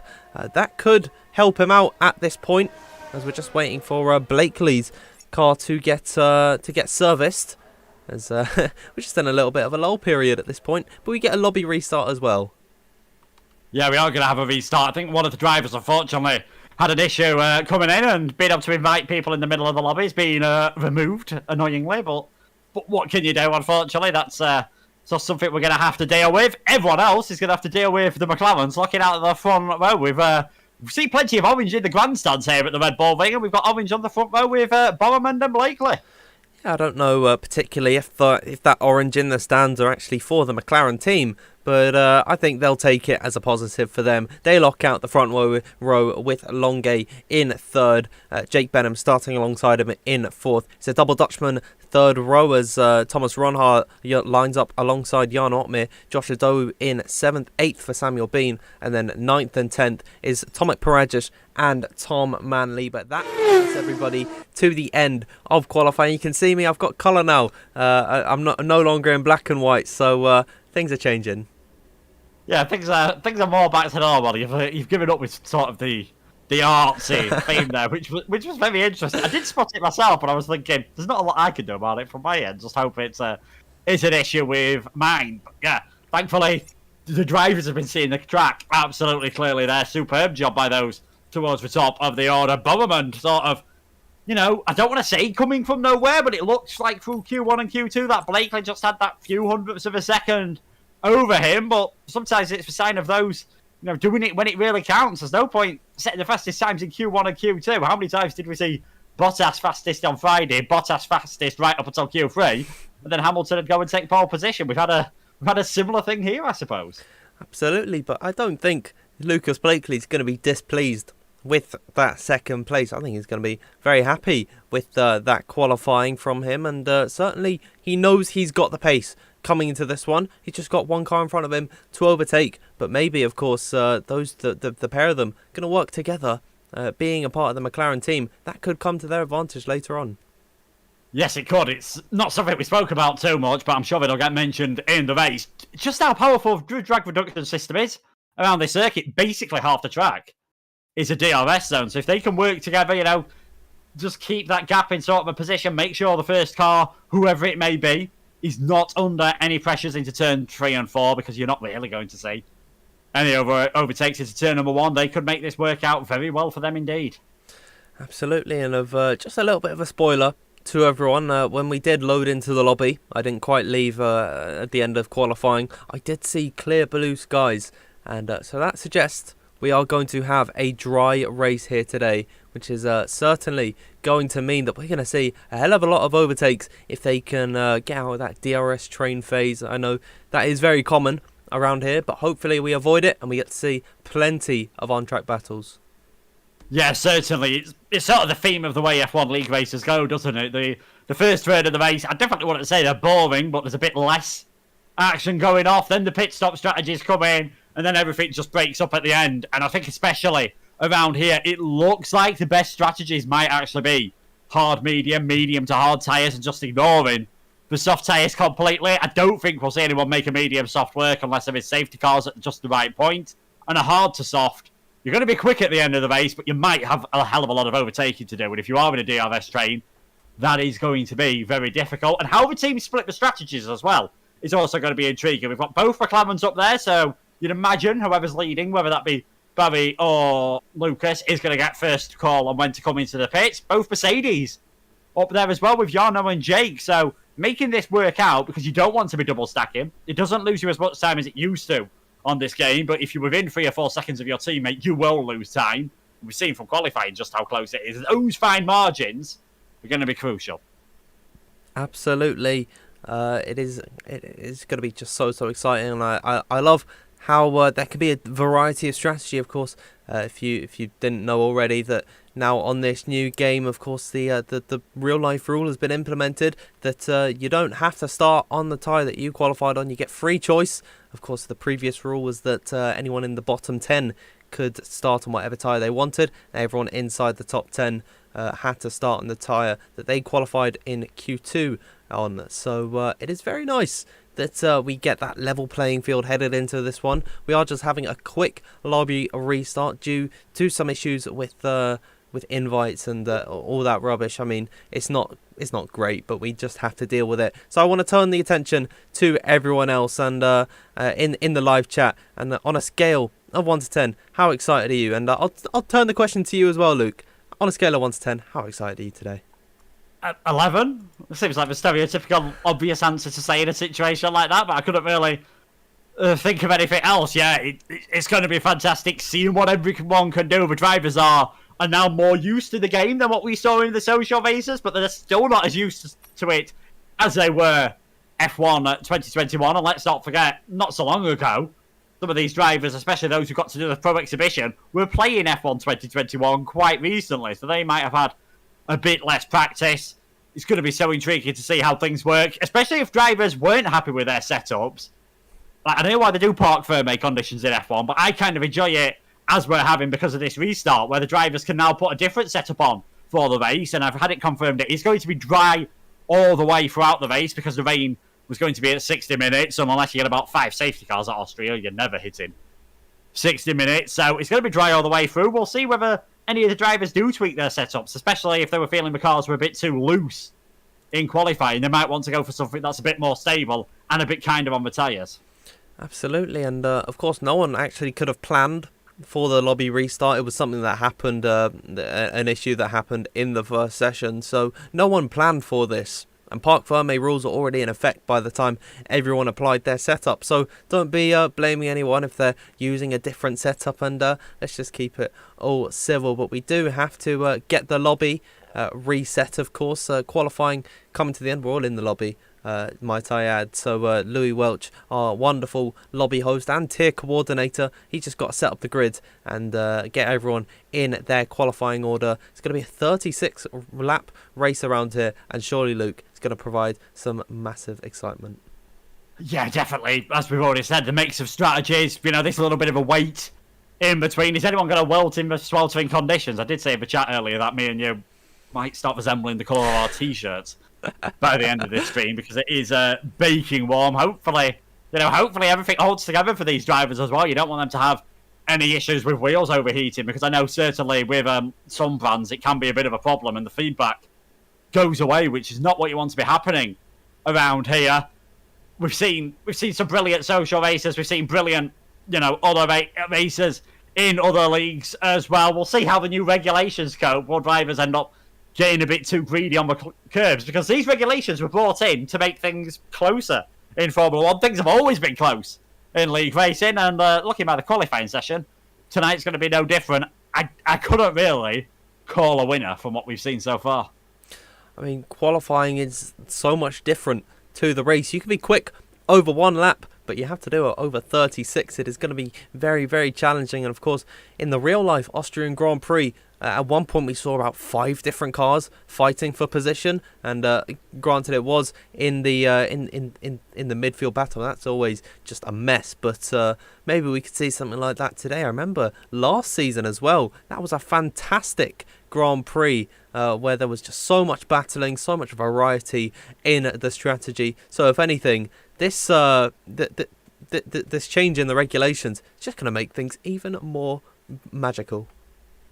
Yeah, it is. But even someone said dirty has increased in F1 2022. I think in the time I've driven on it, it doesn't feel like it's got anything any worse. Really, I think again, DRS trains are going to be so important. If you lose for DRS here on lap number 2, you're going to lose. You're going to be losing about 4 or 5 tenths of a second a lap around what is a very short lap to the car in front of you. So that's going to cost plenty of time and will be on people's minds in the pit period. They might stay out a lap or 2 longer than ideal just because they've still got the DRS on the car in front. So I'm really looking forward to that one. And I'm also looking forward to, and I suppose this is a bit sad, but it just looks so much better with the realistic formation lap, seeing everyone line up individually, because now you can point your car aggressively at someone. If you're Borman, for example, and you want to block Blakely off towards turn 1, you can point your car in that direction. Yeah, it's just adding to the realism, which I really do love that. And we get to see everyone warming up their tyres as they're pulling into the grid slot, and it is a great addition. Of course, the pit stops have also changed, but they don't really look any different. Drivers just got to press a button at the right time. It'd be really cool if we actually got to see them turning in, but I mean, we can't ask for too much. I think so far EA has done a pretty good job with adding new features. In terms of, how playable this is, and with all the glitches, it is hard to argue that online is stable at this point. And I'm sorry, I'm just going on a tangent at this point. We're still waiting for the lobby to get set up, and we've got 20 drivers to be put onto this grid, and we're really running out here. Yeah, thankfully, I think Louis is a bit quicker on track than he is at setting grids up, which is quite a good thing to say, although he'll be hoping for a better race in qualifying, because it was a nightmare for Ferrari. Him down there in 20th, De Capua there in 19th. I think we saw Parnell out there early on as well. Luke Smith was quite a surprising name, because he was the runner-up in the Pro Exhibition. To only get 16th here, I think he'll be disappointed with in the Alpine. Absolutely. But right on cue, whilst we brought that up, that Louis Welch was being particularly slow, we're actually getting into the lobby. All the drivers are beginning to ready up. So before we get into the action, let's remind ourselves of where we are headed. Here it is then, the first round of the season. Season 13 gets underway here at Austria, here in the Styrian Mountains. Of course, WOR powered by SimStaff and Grid Finder. Today we are at the infamous Red Bull Ring. 4.318 kilometers in length. with 3 DRS zones for the drivers to utilise in towards turn 1, 3 and 4, with a total of 10 corners around this vast circuit. Let's have a look at some of the most iconic moments. Xbox Tier 2 last season, PSR boots being sent into the grass and then another bang in towards the wall. His race ruined on the final lap. And then in Tier 1, 3 wide, headed down in towards the 4th corner with the Red Bull driver Shadow on the outside. He'll be racing here today, and let's hope his race turns out a little bit different from how it did there. But let's get ready for this race. The drivers locking in their strategies now and getting their setups applied. And Luke, I'm too excited. I can't stress it enough.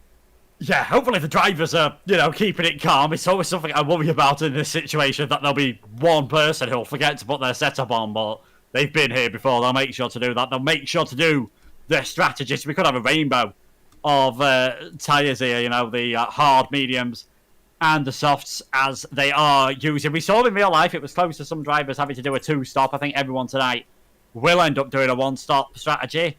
But I concur completely with what you say, Dan. It is going to be an absolutely fantastic race. Who's going to get the ground running and who's going to get the first 25 points of the season? Well, we'll see what some of the guys in chat think, because it is going to be exceptionally close. And penalties are going to play a big part, I think.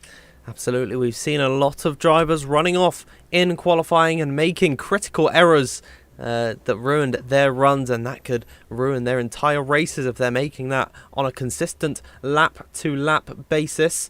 As I'm seeing just that someone's asking if there's realistic damage. There's not. I believe it is just set to regular. And then we've got, why would the cars be realistic? I agree. It just gives a level playing field for esports, and everyone gets to show off their talents. But you can see at the top of the screen we've got 15 seconds left, and we get to see what tyres everyone opts for. Yeah, seeing what people are going for. I'm seeing quite a bit of a mixture in the pit lane, what the drivers are going for. I mean, it's, I don't mind a realistic performance league. Sometimes it adds a little bit of fun, but I don't think it's a main event. I think you've got to have this equal performance to make sure we can see what everyone can do. And it looks like we've got quite a few of the cars, in fact, the majority of the grid, going for that set of the hard tyres. So clearly not wanting to cope up with the quite poor warm-up, to put it lightly, of the hard tyres coming out of the pits. It's only Smith and De Capua that have gone for mediums. Yeah, so the Alpine of Luke Smith and the Ferrari of Alessio De Capua, they're starting mired down in the order. The pair of them eliminated in Q1. They're going for the aggressive medium strategy, where they're starting out on this tyre. They're going to have to pit quite a bit earlier, and of course whilst they have the advantage early on, it's going to swing back the other way of their rivals. But they are starting, of course, very far down the order, so it's going to be hard for them to actually get up towards the top guys. Barry Burman leading from Lucas Blakely. Let us know in the live chat, everybody, who you think is going to win. And I'm going to flip that question to you, Luke. Who's coming out on top today? I think just because of the consistency that he had in the qualifying sessions, he might not be on pole, but I think Blakely is just going to, I think he's just going to take this one. Interesting. So Luke is opting for Lucas Blakely. Very similar names there. I don't think that's played into anything. I'm gonna go with Jake Benham to take the win of this race, and I'm seeing a lot of support for Jarno Opmeer. Go Jarno! Everyone supporting the Flying Dutchman, the ever popular F1 Esports presence. He's got some work to do if he wants to win today from 6th place. But here we are, everybody. You're getting to see all the drivers doing their last warm-ups, weaving across the circuit to get as much heat in the tyres. They line up into their grid slots. It's going to be the 2 Ferraris of De Capua and Louis Welch, the last 2 to pull into their grid slots. And Samuel Bean has been disqualified. I think he might have missed his entry there, and so he's going to be starting further back in his box. But it all... Yeah, it's a common feature on this game. Yeah, as it all falls silent. Here we are now getting ready for this race to begin. It is underway for Season 13. Barry Burman leading away from Lucas Blakely. It's been a fantastic start for the Iranian, as Jake Benham challenging towards the inside of Nicholas Longay. He's got that move done. Jan Ortmez squabbling now with Thomas Ronhar, the 2 fellow countrymen going side by side. Longay coming back at Jake Benham once again, headed into the heavy braking zone at turn number 3. Longay is going to come out on top there. Jan Ortmez has made up that position on Ronhar as they're squabbling further back down the order. Perages losing a number of places. Look at this, they're 3 wide already on lap number 1 as they're 2x2x2 headed down and towards turn number 4. A chaotic start. We've seen Tom Manley go around. He's at the back of the order, but other than that, Luke, it has been incredibly clean. Yeah, 2 Aston Martins getting very close together there, Pedreño and Perages. Tom Manley's got a missing end plate on the left-hand side, so he'll be coming into the pits as Van Erven now dins one on Perages. It was it was very clean at the start, you know, fantastic start from Borman, fantastic start from Benham originally, but Longue was able to fight that one back. Uppbeat up in towards 5th place as well, and I've got to say, Luke Smith, I know I said I expected him to be a bit higher in qualifying, he's made up for it here. 6 places gained on lap 1. That's what you've got to do if you're starting on that alternate strategy here, starting on the mediums. Absolutely, he's already challenging to the rear of George Nader. He's got the better tyre life in them, and they're going to be a lot grippier at this point. Is Samuel Bean going to help out his teammate? Here goes Luke Smith to the outside of George Nader, and that is going to be 9th place for Luke Smith, starting in a 16th. He's had a fantastic getaway today. Can't really say the same about Alessio da Capua. He's only in 18th position, being mired at the back of the order, as we've seen Simon Perigny lose yet another position to now Louis Welch, who's going to try and have a look up the inside of Matthijs van Erven. So already all these drivers getting the elbows out, but we're only on lap number 2. Yeah, we said the starter races are normally a bit calmer, and they've all sort of proved us wrong here. They're absolutely going for it in the start of this race. We've got quite a lot of 2x2 going on in the field. We've got the McLarens together, the Mercedes together, you've got the Alpines and also the Alpha Tauris running line astern, and unfortunately for the Red Bulls, with quite a gap between them, they're down in 19th and 20th, so it's definitely not been the start to the race that they would have wanted. Blakely with the fastest lap, and DRS is active this time around, and as he exits turn 1, he'll get the pig in his ear. He'll be able to use it down towards turn number 3. I think he's just a bit too far back to go for it on this lap, but if they work together, they can stop anyone else getting the overtakes done, unless they're feeling really brave. And they're already beginning to stretch the advantage to Nicolas Longue in behind, about 6/10 of a second, separating Blakely and the Frenchman. That could leave Nicolas vulnerable to the 2 Mercedes in behind, who are no doubt going to work together to try and get past that Alfa Romeo's. Luke Smith looks to make another move, this time on his teammate. They're keeping things civil down at Alpine, the French outfit, swapping places. Luke Smith up another one, and he's really making these medium tyres work early on. Hopefully he's not taking too much life out of them at this point, otherwise he'd have to make an earlier than scheduled pit stop. But so far, so good for the young Englishman. Yeah, he's doing a great job at the moment. He's kept in that DRS range, which is what you would expect him to do. The entire field, apart from Manley, is in that train, and he's smart about where he's making the moves. He might have to do a few more late ones in towards turn number 4 to get the moves done, take the advantage of, you know, triple dose of DRS into 1, 3 and 4. He sets the fastest lap, which is probably not too surprising at the moment on those medium tyres. As up at the front, we've had a change for the lead. Blakely gets ahead of Bummerman. Yeah, Barry did not put up much of a fight there.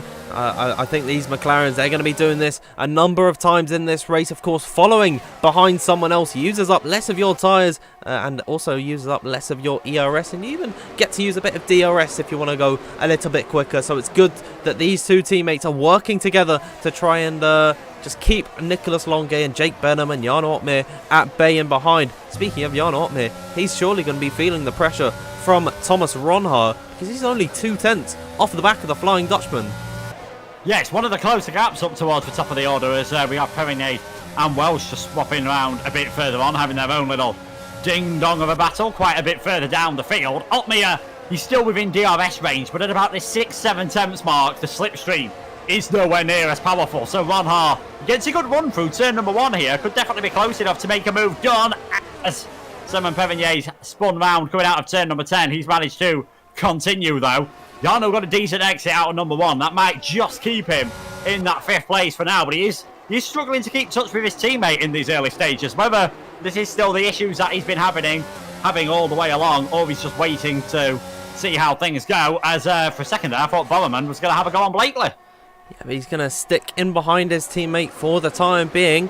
as Nicolas Longuet following in behind, about 0.5 of a second separating this top 3. So it's as tight as it can be at this point as they're filing in towards the second sector. It's very difficult to overtake through here, and Burman got quite close to his teammate. I was a little bit nervous if he'd actually try and go for an overtake, as on lap number 5. I believe these hard tyres are beginning to dial in ever so slightly, and the DRS train is well and truly beginning to form as they complete lap number 6. We're going to see any overtakes. I just think it's a bit too difficult at this point. Yeah, they're all just struggling at the moment. You know, obviously stuck in the train. It's always the same situation that we see on this game. They're all just waiting to see how things are getting done. There's a split further back with the two Hasses getting split apart of Van Erven and Stackelek. But other than that, it's all going to be patience now, and all just going to try and try and keep how things are calm. Stay nice and easy until the pit stop window opens. Unless you've got a tyre advantage like Luke Smith, and then you can just send moves wherever you want. Bummerman's round. Oh! That's massive. One of the two leaders, the pole man, Barry Burman, into a spin. He's now way down the order, rejoining just behind Josh Adowu in P12, and that is disastrous for the McLaren team. Overall, Lucas Blakely has now stretched 1.2 seconds ahead of Longuet. Longuet probably backed off because look at the gaps in behind. Jake Benham poised for an overtake to try and get past the Frenchman as he opens up the DRS. He could have 3 cracks at the whip here as now they rise uphill towards Lauder Curve. No DRS is going to be supplied for Nicolas Longuet, so surely Jake Benham, this is going to be the easiest move of the race for him, but Longuet is pulling away, so Jake Benham, he's not in a hurry at all, but that is disastrous for Barry Burman. Oh, disastrous for Louis Welsh as well. He gets a 5-second penalty for a severe collision. I think Longuet just dumped as much of his battery there, partly to get ahead of Jake Benham, but also to try and see if he could close within that DRS range of Lucas Blakely. And it's all sort of just kicked off in the last lap or so. I mean, Barry's been sent into a spin. Longuet is now trying to catch up to the rear of Blakely, and then further down the order, something's happened between Liam Parnell and Louis Welch, as Longuet, at this point, he's not been able to... Luke Smith is around! What is happening? I think it's still that early on in the game blues that we sort of see from people at the moment. They're still not quite finding things right at the moment. Whether Smith's gone for a bit of a bold move, I'm not quite so sure. Oh, and he's sliding through turn 9 and turn 10. He's back into 16th, where he started in this race. And he's going to have very worn out medium tyres. So his race has gone from not ideal to, I'd say, very bad. As we're just watching the train trying to recuperate. As Nicolas Longuet, he's close to getting back within that DRS range, and there it is, Louis Welch in the pit lane retiring. That is his day done. Not a good start to the season for the Pad King. No, certainly not what he would have wanted. He'll be hoping that things a bit later on in the season, Barmain next week, he'll be hoping obviously for a much better performance from himself straight away from qualifying. He's just not really been on it at this moment in time, and importantly, further up the order, Nicolas Longuet, just for a split second there, got himself within that all-important 1 second DRS range. He's going to need that to try and get his ERS back up. He's down at 6% at the moment. If he drops outside and Jake Benham stays within 1 second, Longuet's going to be a sitting duck here. Yeah, of course, you can just see on the dash, Longuet's got hardly anything left in the battery. Jake Benham has bountiful ERS, and I'd imagine the same for Jarno Opmeer and Thomas Ronhar in behind, and they've just been able to follow in this train, not use any of their resources, use the DRS and sort of just relax a little bit. But Longuet has found his way back in towards DRS territory of Lucas Blakely. He can stop pushing, knowing that Jake Benham is not going to try and send a move out of fear of losing the DRS to Blakely. So I think Longuet can have a slight breather now as De Capua gets by on Stahalek, still making moves further back behind. De Capua's slowly been rising up the order, just staying out of all the trouble. Yeah, the opposite strategy to what we saw Luke Smith do earlier on. Luke was going for it right at the start, which, right up until his spin, you can argue was working very well for him, whereas Alessio, is taking it a bit slower, just being a bit more steady, working his way through the order. He's kept it clean. He's in 14th, but he is a long way off everyone else ahead of him. 3.3 seconds, so he could be just battling in a DRS with himself and Stakalek at the moment, and that might end up holding him up and causing his problems, as I think we've got a bit of a break in the train further up as well, because Perages is now about 1.1 seconds off the back of Thomas Ronhar, which is not going to be ideal, and with barely any ERS, he might start coming under pressure for Bean and the two Alpha Towers. Yeah, Samuel Bean doesn't have to push at this point. Of course, you can't win the race on lap number 10. We're only a quarter of the way through at this point. Thomas Ronhar's looking onto the rear of Jarno Uppbeat. It seems like we're just getting a slight break in the action, unless George Nader has anything he wants to say. And not quite there, but he is getting close to the back of Samuel Bean. This race is only just beginning, and I've seen in the live chat someone asking about the overhead signage that we've got. That is due to the work of Josh Merrin, and I think it looks fantastic, and I hope everyone else is enjoying it. Yeah, it's absolutely brilliant. I hope they're all enjoying the action as well at the moment. We're seeing some fantastic racing. I think if your name's Barry Bowerman, you're probably not enjoying it too much at the moment. If you're a fan of the Iranian as well, as we've seen our first 3-second time penalty, I think it's a testament to the quality of the drivers that we've got up until lap 11 before we've seen that. Right at the end of lap 10, then Samuel Bean getting that 3-second time penalty for multiple track limit warnings. I think he'll be just determined, though, to make sure that he doesn't get any more and to see whether he can close his way up on Perages at the moment. Just pulls out over to the right-hand side. Oh!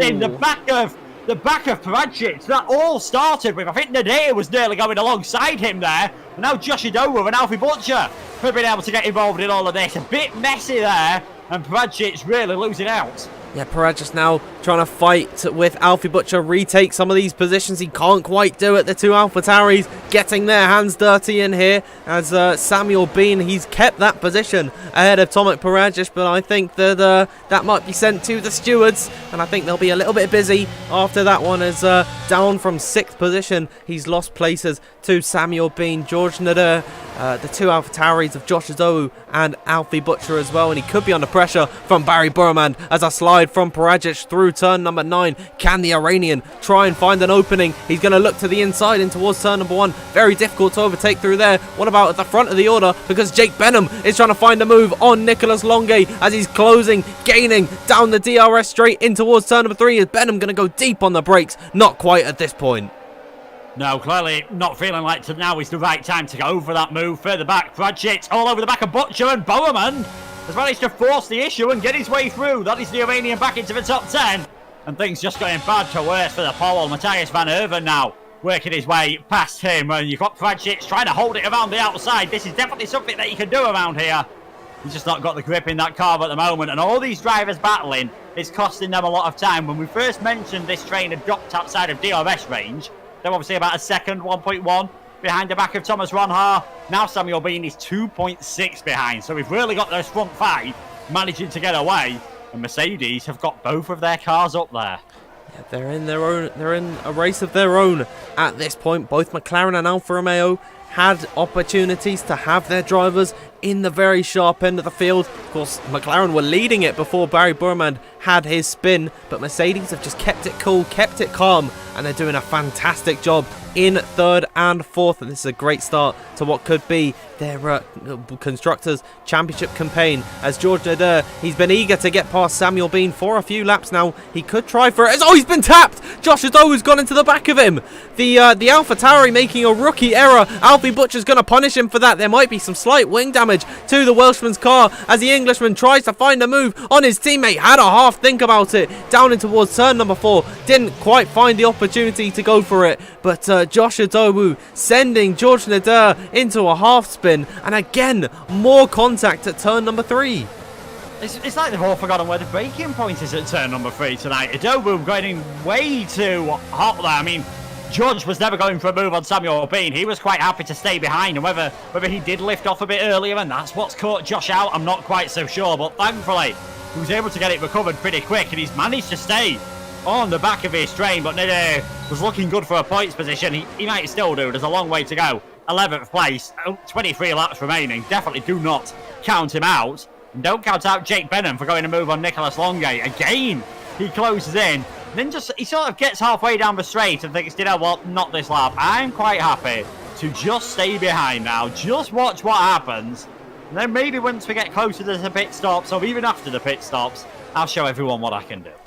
Yeah, and in this period where Longay's been following behind Blakely, he's been able to recharge the battery. You can see on the dashboard he's got about half of his battery left, which is much better than the 5 or 6% he was running with for some time just a few laps ago, as Tom Manley has left the session. He's down in 18th place, so it's not gone his way or Red Bull's way entirely, but that is a shame that we have lost the young Englishman. And well, to think about how his Season 12 race went in Xbox Tier 1, I don't think it's gone much better here today. No, he didn't. I mean, he got points in that race. He still ended up winning the title. I think he'll be delighted if he can somehow win the title this season. He showed good pace in qualifying. I think for him, that's the most important thing. He's not going to be too disheartened. Stakelek actually sets the fastest lap of the race, and he looks like he's just free and easy on his own at the moment. So, doing quite a good job on those hard tyres. It'll be, I think, another 5 or 6 laps before we see drivers starting to come into the pits, starting to put on those sets of the mediums. And will anyone go for a bit of a bold undercut? Maybe someone like Thomas Ronhaar, who's just been all over the back of Jarno Opmeer, really, since he got overtaken on lap 1. Yeah, Thomas Ronhaar, he's been so close to the rear of Jarno Opmeer that he could have had some contact at some point, but he's been very careful, actually, I'd say, for someone who's following so close to the rear of his rival. And I say Jarno Opmeer is certainly a driver that Thomas Ronhaar would like to beat, being fellow countrymen, the pair of them being Dutch. There might be sort of that new blood against veteran soul for the Dutch crown sort of in Formula 1 esports, so there might be a little bit of a story there to be had with Thomas Ronhaar and Jarno Opmeer, as Jake Benham still following in behind of Nicholas Longay. I think he's just happy to sit in the slipstream, as we've got a pit stop. It is Tomic Perages, the first one into the box. 21 laps on a set of the mediums. It's going to be a tough ask. It's going to be a very tough ask, I think, indeed. He's going to have to be a bit careful to that one to make sure he doesn't get a puncture towards the end, but it should be manageable. We're hearing here that apparently Nico's got a bit more of a long, a low downforce setup on, so be able to reach a bit higher top speeds rather than Jake. So it explains why Jake's able to get so close through the corners, but not so much on the straight. And generally, higher downforce setups can be a bit quicker, but you struggle to make the overtakes happen, because the easiest way to overtake is just get it done on the DRS. You can see how unbothered they are at the moment, though. Benham, 100% ERS pretty much. Opmeer, pretty much 100%. Ronhaar and Longay are in the 70s, and it's obviously Blakely, who's not got the drag reduction system. His is a tiny bit lower, but he's still above 50%. They're all happy to just be in this position at the moment. They're not pushing too hard for now, as we've also now got Barry Bowman coming into the pits. I think he knows he can be quicker in free air. Yep, and maybe he's trying to cover off a potential undercut from Tomic Perages. We know that the tyre warm-up in this game is a lot different to what it was. It was so much harder in F1 22, as Tomic Perages just coming out of the final corner now. We've got a change of position, I think. Yeah, Josh Adowu going up the inside of Samuel Bean. Sorry, everyone, that we missed that. But now the AlphaTauri man, who fell down the order quite early on in this race, he's now back up into 6th. Yeah, he's recovered his way up the order. Slightly controversially, obviously, what happened with George, but he's up into 6th. Best of the best for now. I'm interested to see these drivers that are coming in early for the mediums. Will we see everyone else follow through, or will they do what I think we and most other people watching probably expected, go to round about lap 20, lap 21 before you put on a set of the medium tyres, just to have that extra confidence that they are going to last towards the end of the race. The leaders have all carried on for another lap, and I think in this second train they're all just going around there as well. I don't know why Perages did it, if I'm being perfectly honest. Maybe trying to recover from things. I think Barry, he knew he was stuck in that train. He knew all things considered, pace-wise, he should be right up there towards the top, and he's just trying to pull off some sort of undercut here to see if he can get himself back within range. Longay gone to the inside of Lucas Blakely. Sorry to interject myself there. He's tried the overtake. It's not quite worked out. Now Jake Benham is trying to find an opportunity in towards turn number 4. That was a heart-in-mouth moment for Longe. He could have lost that P2. He got a bit greedy on the back of that McLaren, and he tried his hardest, but it didn't quite work out. And now Benham's looking to the outside at turn number 6. Don't tell me he's going to soar right around the outside line. Longe's not required to leave him the space. Benham has to back out there, but it was very touch and go there as to whether they were going to have some contact, but luckily they kept it clean. Yeah, they did indeed. Benham with the presence of mind just to back out, as we have got our first one of these leaders coming into the pits, and you can see how awkward of an entry it is there. Longe is into the pits at the end of lap number 18, so splitting this perfectly down the middle, maybe realising once that move's not worked, I'm going to try something different here. Get on a set of the medium tyres. If you can get the warm-up working, this might be enough to give him the lead of the race. But a lot could depend on where he comes out relative to some traffic. He is going to be behind Perages, not too far behind him, but far enough that it shouldn't provide a distraction on this first lap.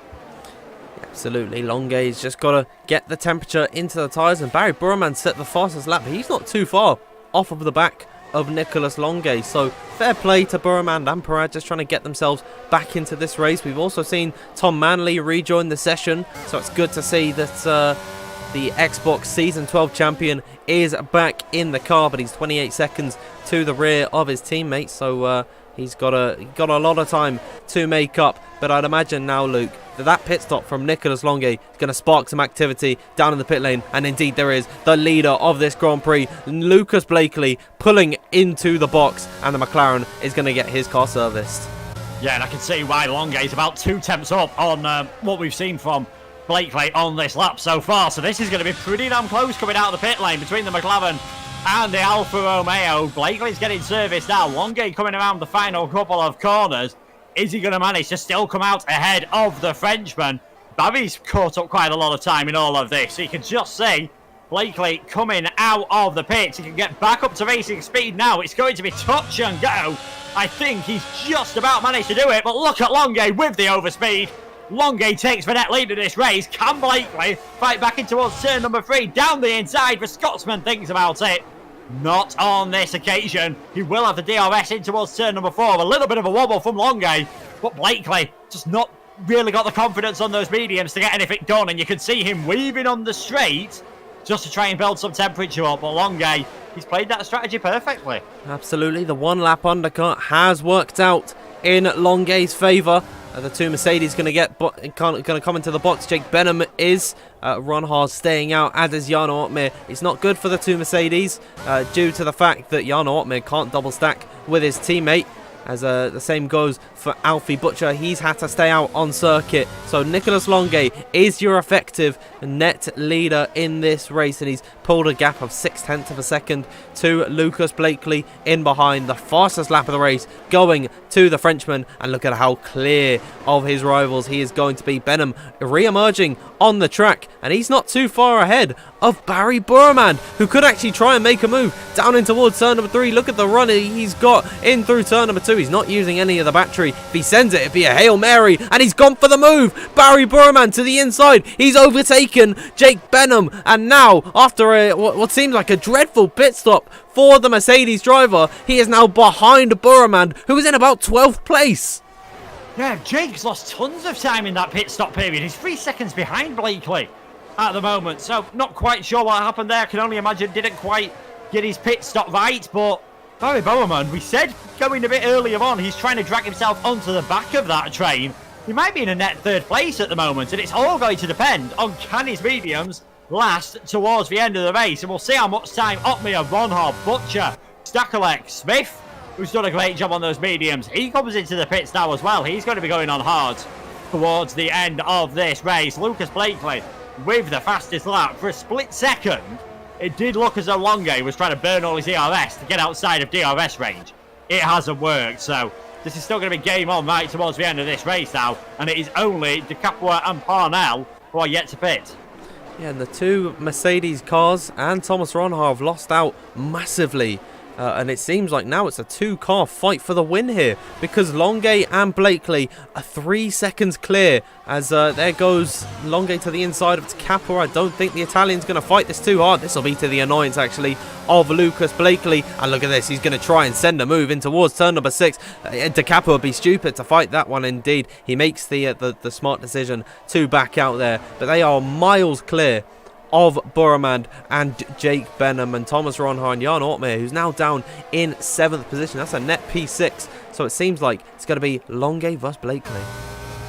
Yes, and an interesting point here. Jan Ortmeier has lost out massively after pitting on the same lap as Thomas Ronhar. He's outside of DRS range all of a sudden. Now, I did see Josh's pit stop earlier, and it looked like Josh Idowu had to slow down for a car coming out of the pits, which is why he's now behind Pedreño and Perages, as well as the effect of the undercut. I'm just wondering if something similar has happened to Jarno Ortmeier here, but he's just not having too much luck tonight as the Dutchman and the reigning Pro Series champion.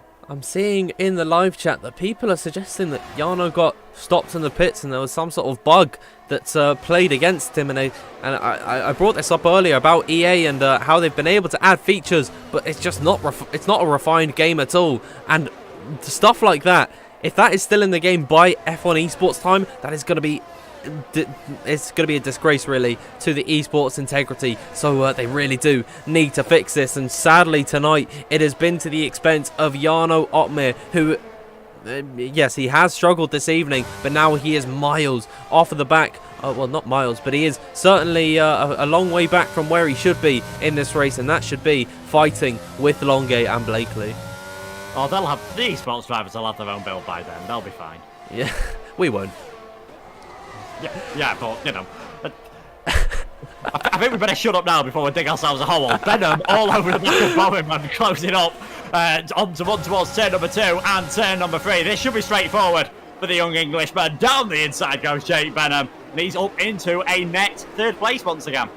Yeah, fantastic from Jake Benham there. Thomas Ronhar could have a bite at the cherry down in towards turn number 4, but he used some of his ERS, didn't quite think about the move, as Barry Boromand has well and truly fought his way back into this race, and the fight for the podium commences, because the Capua, fair play to him, 23 laps on this set of the mediums.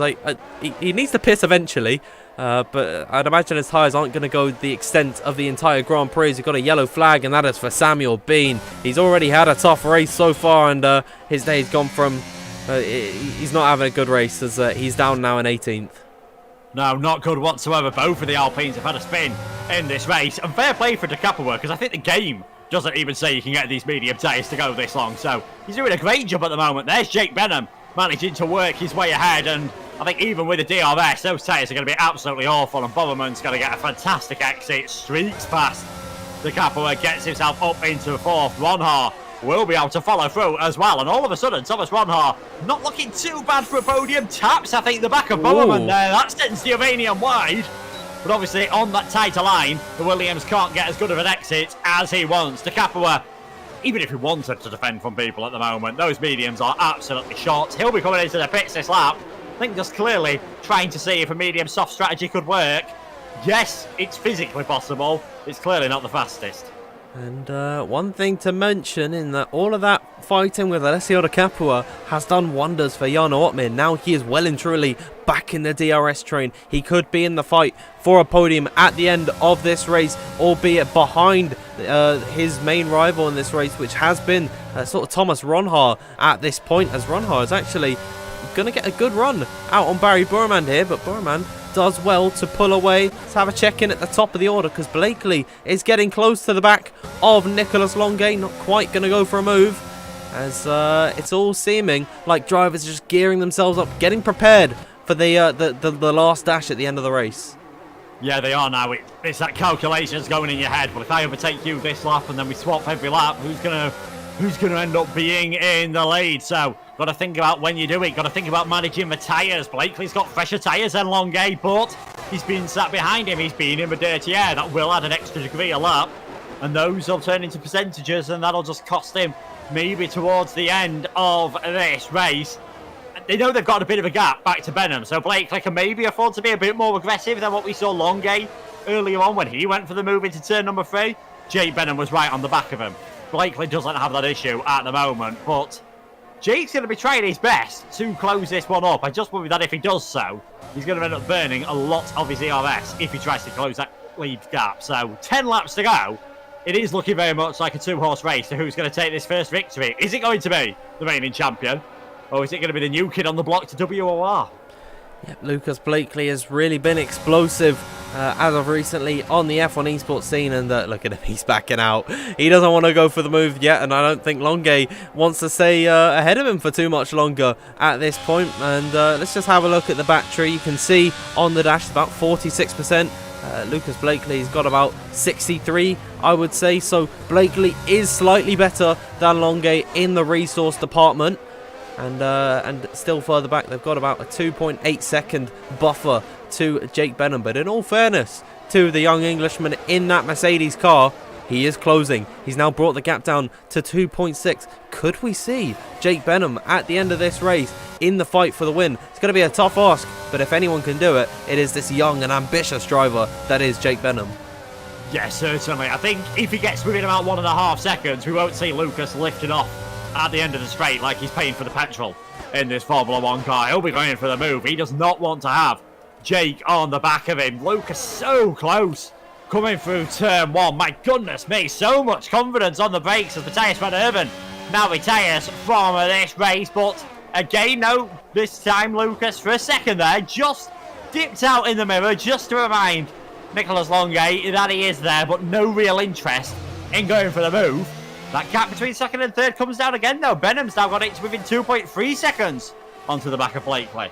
Yeah, and we've seen 2 more cars join the path, even 3 more cars actually. Josh Adowu, Ruben Pedreño and Tomic Perages now within DRS of Jarno Opmeer and the train in front of them. So we could see at the end of this race, and this is very hopeful, but a 9-car scrap for the win. I doubt it is going to get to that extent, but I'd say Jake Benham is certainly, the way he's closing, he's not even taking too much out of his resources. He's still got about 70% of his ERS in the battery. You'd have to think he's the fastest man on the circuit, as he's now going to bring that gap to just about 2 seconds here.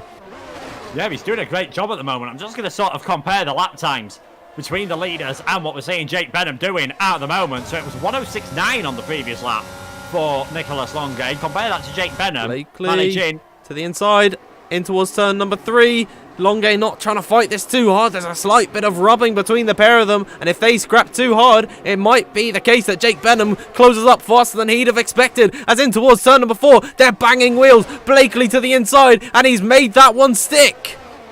Yeah, fantastic there for Blakely. He's sort of been looking closer each lap to going for the move and maybe spotting what we were doing, because Benham, he was half a second quicker on the previous lap than Longue and Blakely up out at front. Lucas has got to the lead of this race. Can he stay there for the next 7 and a bit laps? So we'll see whether that was the complete pace what our reigning champion had, or is he just saving something? And very interestingly, for a split second there, it has gone back underneath now, but Barry Bowman close to dropping outside of that DRS range. I think his mediums are just starting to struggle that tiny bit more. This might give Ronharm an opportunity to get into the top 4.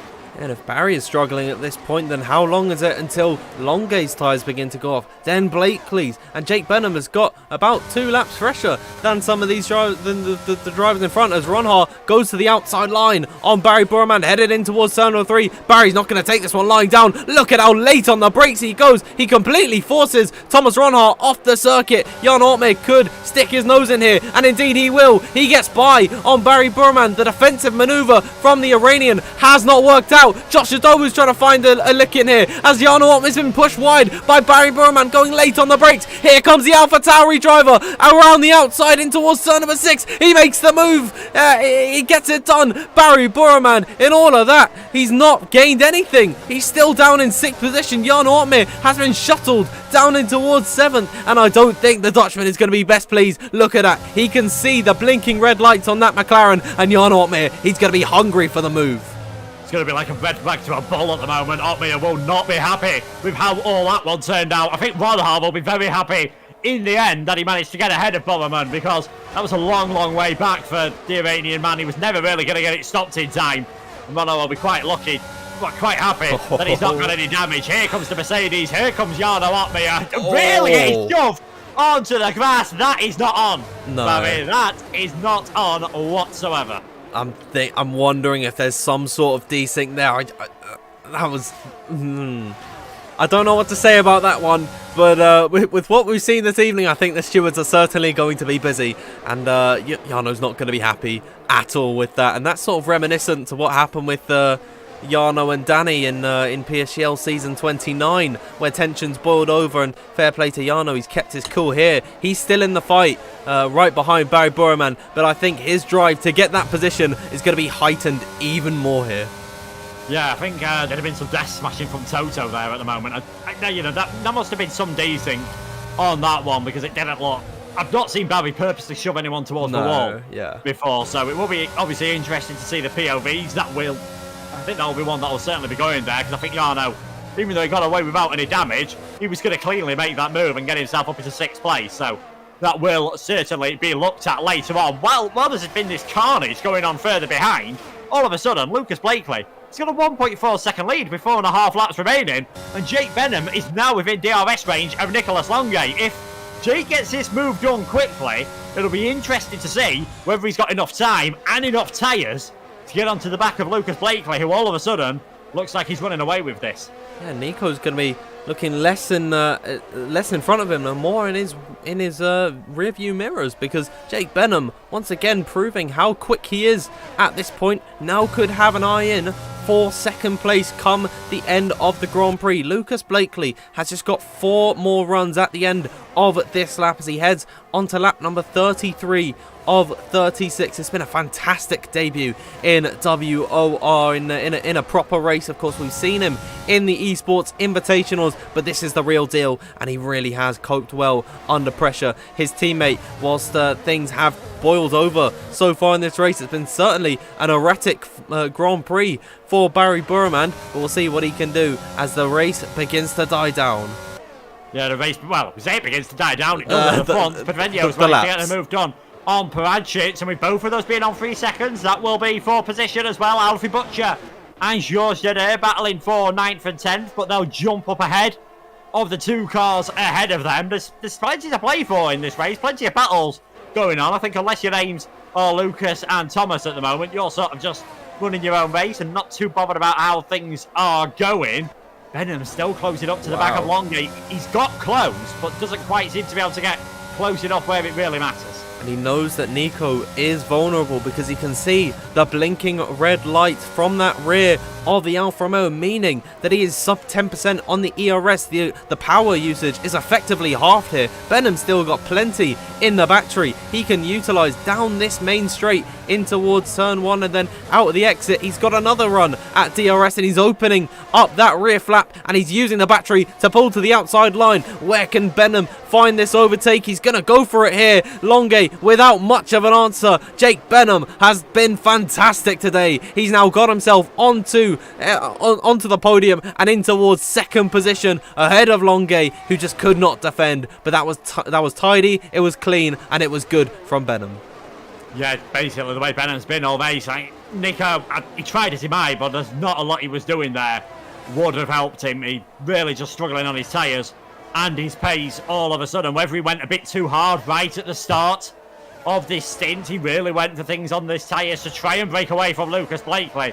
It hasn't worked out, but it should still be good enough for him to get towards 3rd place. And interestingly, since that little moment with Barry and Jarno, was it desynced, was it not? It's going to be a big debate on Twitter later on, I am sure. Jarno has not been able to get back close enough and has not really been able to challenge to get back ahead. No, and it's not looking good for the Dutchman. Returning to WOR here, he's only in 7th place, which is not where you'd really expect him to be. As Lucas Blakely, meanwhile, at the sharp end of the order, he's just got 1.5 more laps until he wins this race. Jake Benham, it's going to be a very big ask if he wants to get close enough, as still plenty of storylines going ahead here in the final 2 laps of this Grand Prix, but it's looking pretty solid on who we've got to win here. Yeah, the front 3, unless Longay can manage to pull something out of the bag at the moment, he's staying within half a second. He's got his ERS now back towards the same level as Jake. He just seems to be struggling a bit more. Like, so much understeer through the corners there. 7 tenths back. The dirty air ones have been the biggest of problems. He lost about 1.5 to 2 tenths just for a few corners. Closes up in the braking zone, but going on to the final lap, I think these top 3 positions are settled. I think 4th place is settled. We've had a yellow flag further back, and that is Stackerlek, who's had a bit of a quiet afternoon. Having a moment, he drops down towards 15th. What isn't settled? Idaho versus Bowerman versus Ottmere for 5th place. And here they go, climbing up the hill for the final time in this race. Jarno Ottmere, he's poised for a move, and he looks to the inside this time of Barry Burman. Is he going to send it? No, he's waiting. He's biding his time as Josh Adowu seemingly goes a bit deep here. Jarno Ottmere with a fantastic exit, and here he goes on Barry Burman to close the gap, to make the move around the outside, sending the message to the Iranian. Adowu defending, cannot miss, soar around the outside of Adowu's AlphaTauri car. He can't quite make it just at this point, but fantastic battling on the final lap of this race as Burman to the outside again. Ottmere's in a spin. Well, my goodness me, it's all just going wrong for Jarno Ottmere. He's going to be looking to get any points in this race, and while all this is going on, Blakely just cruising to victory.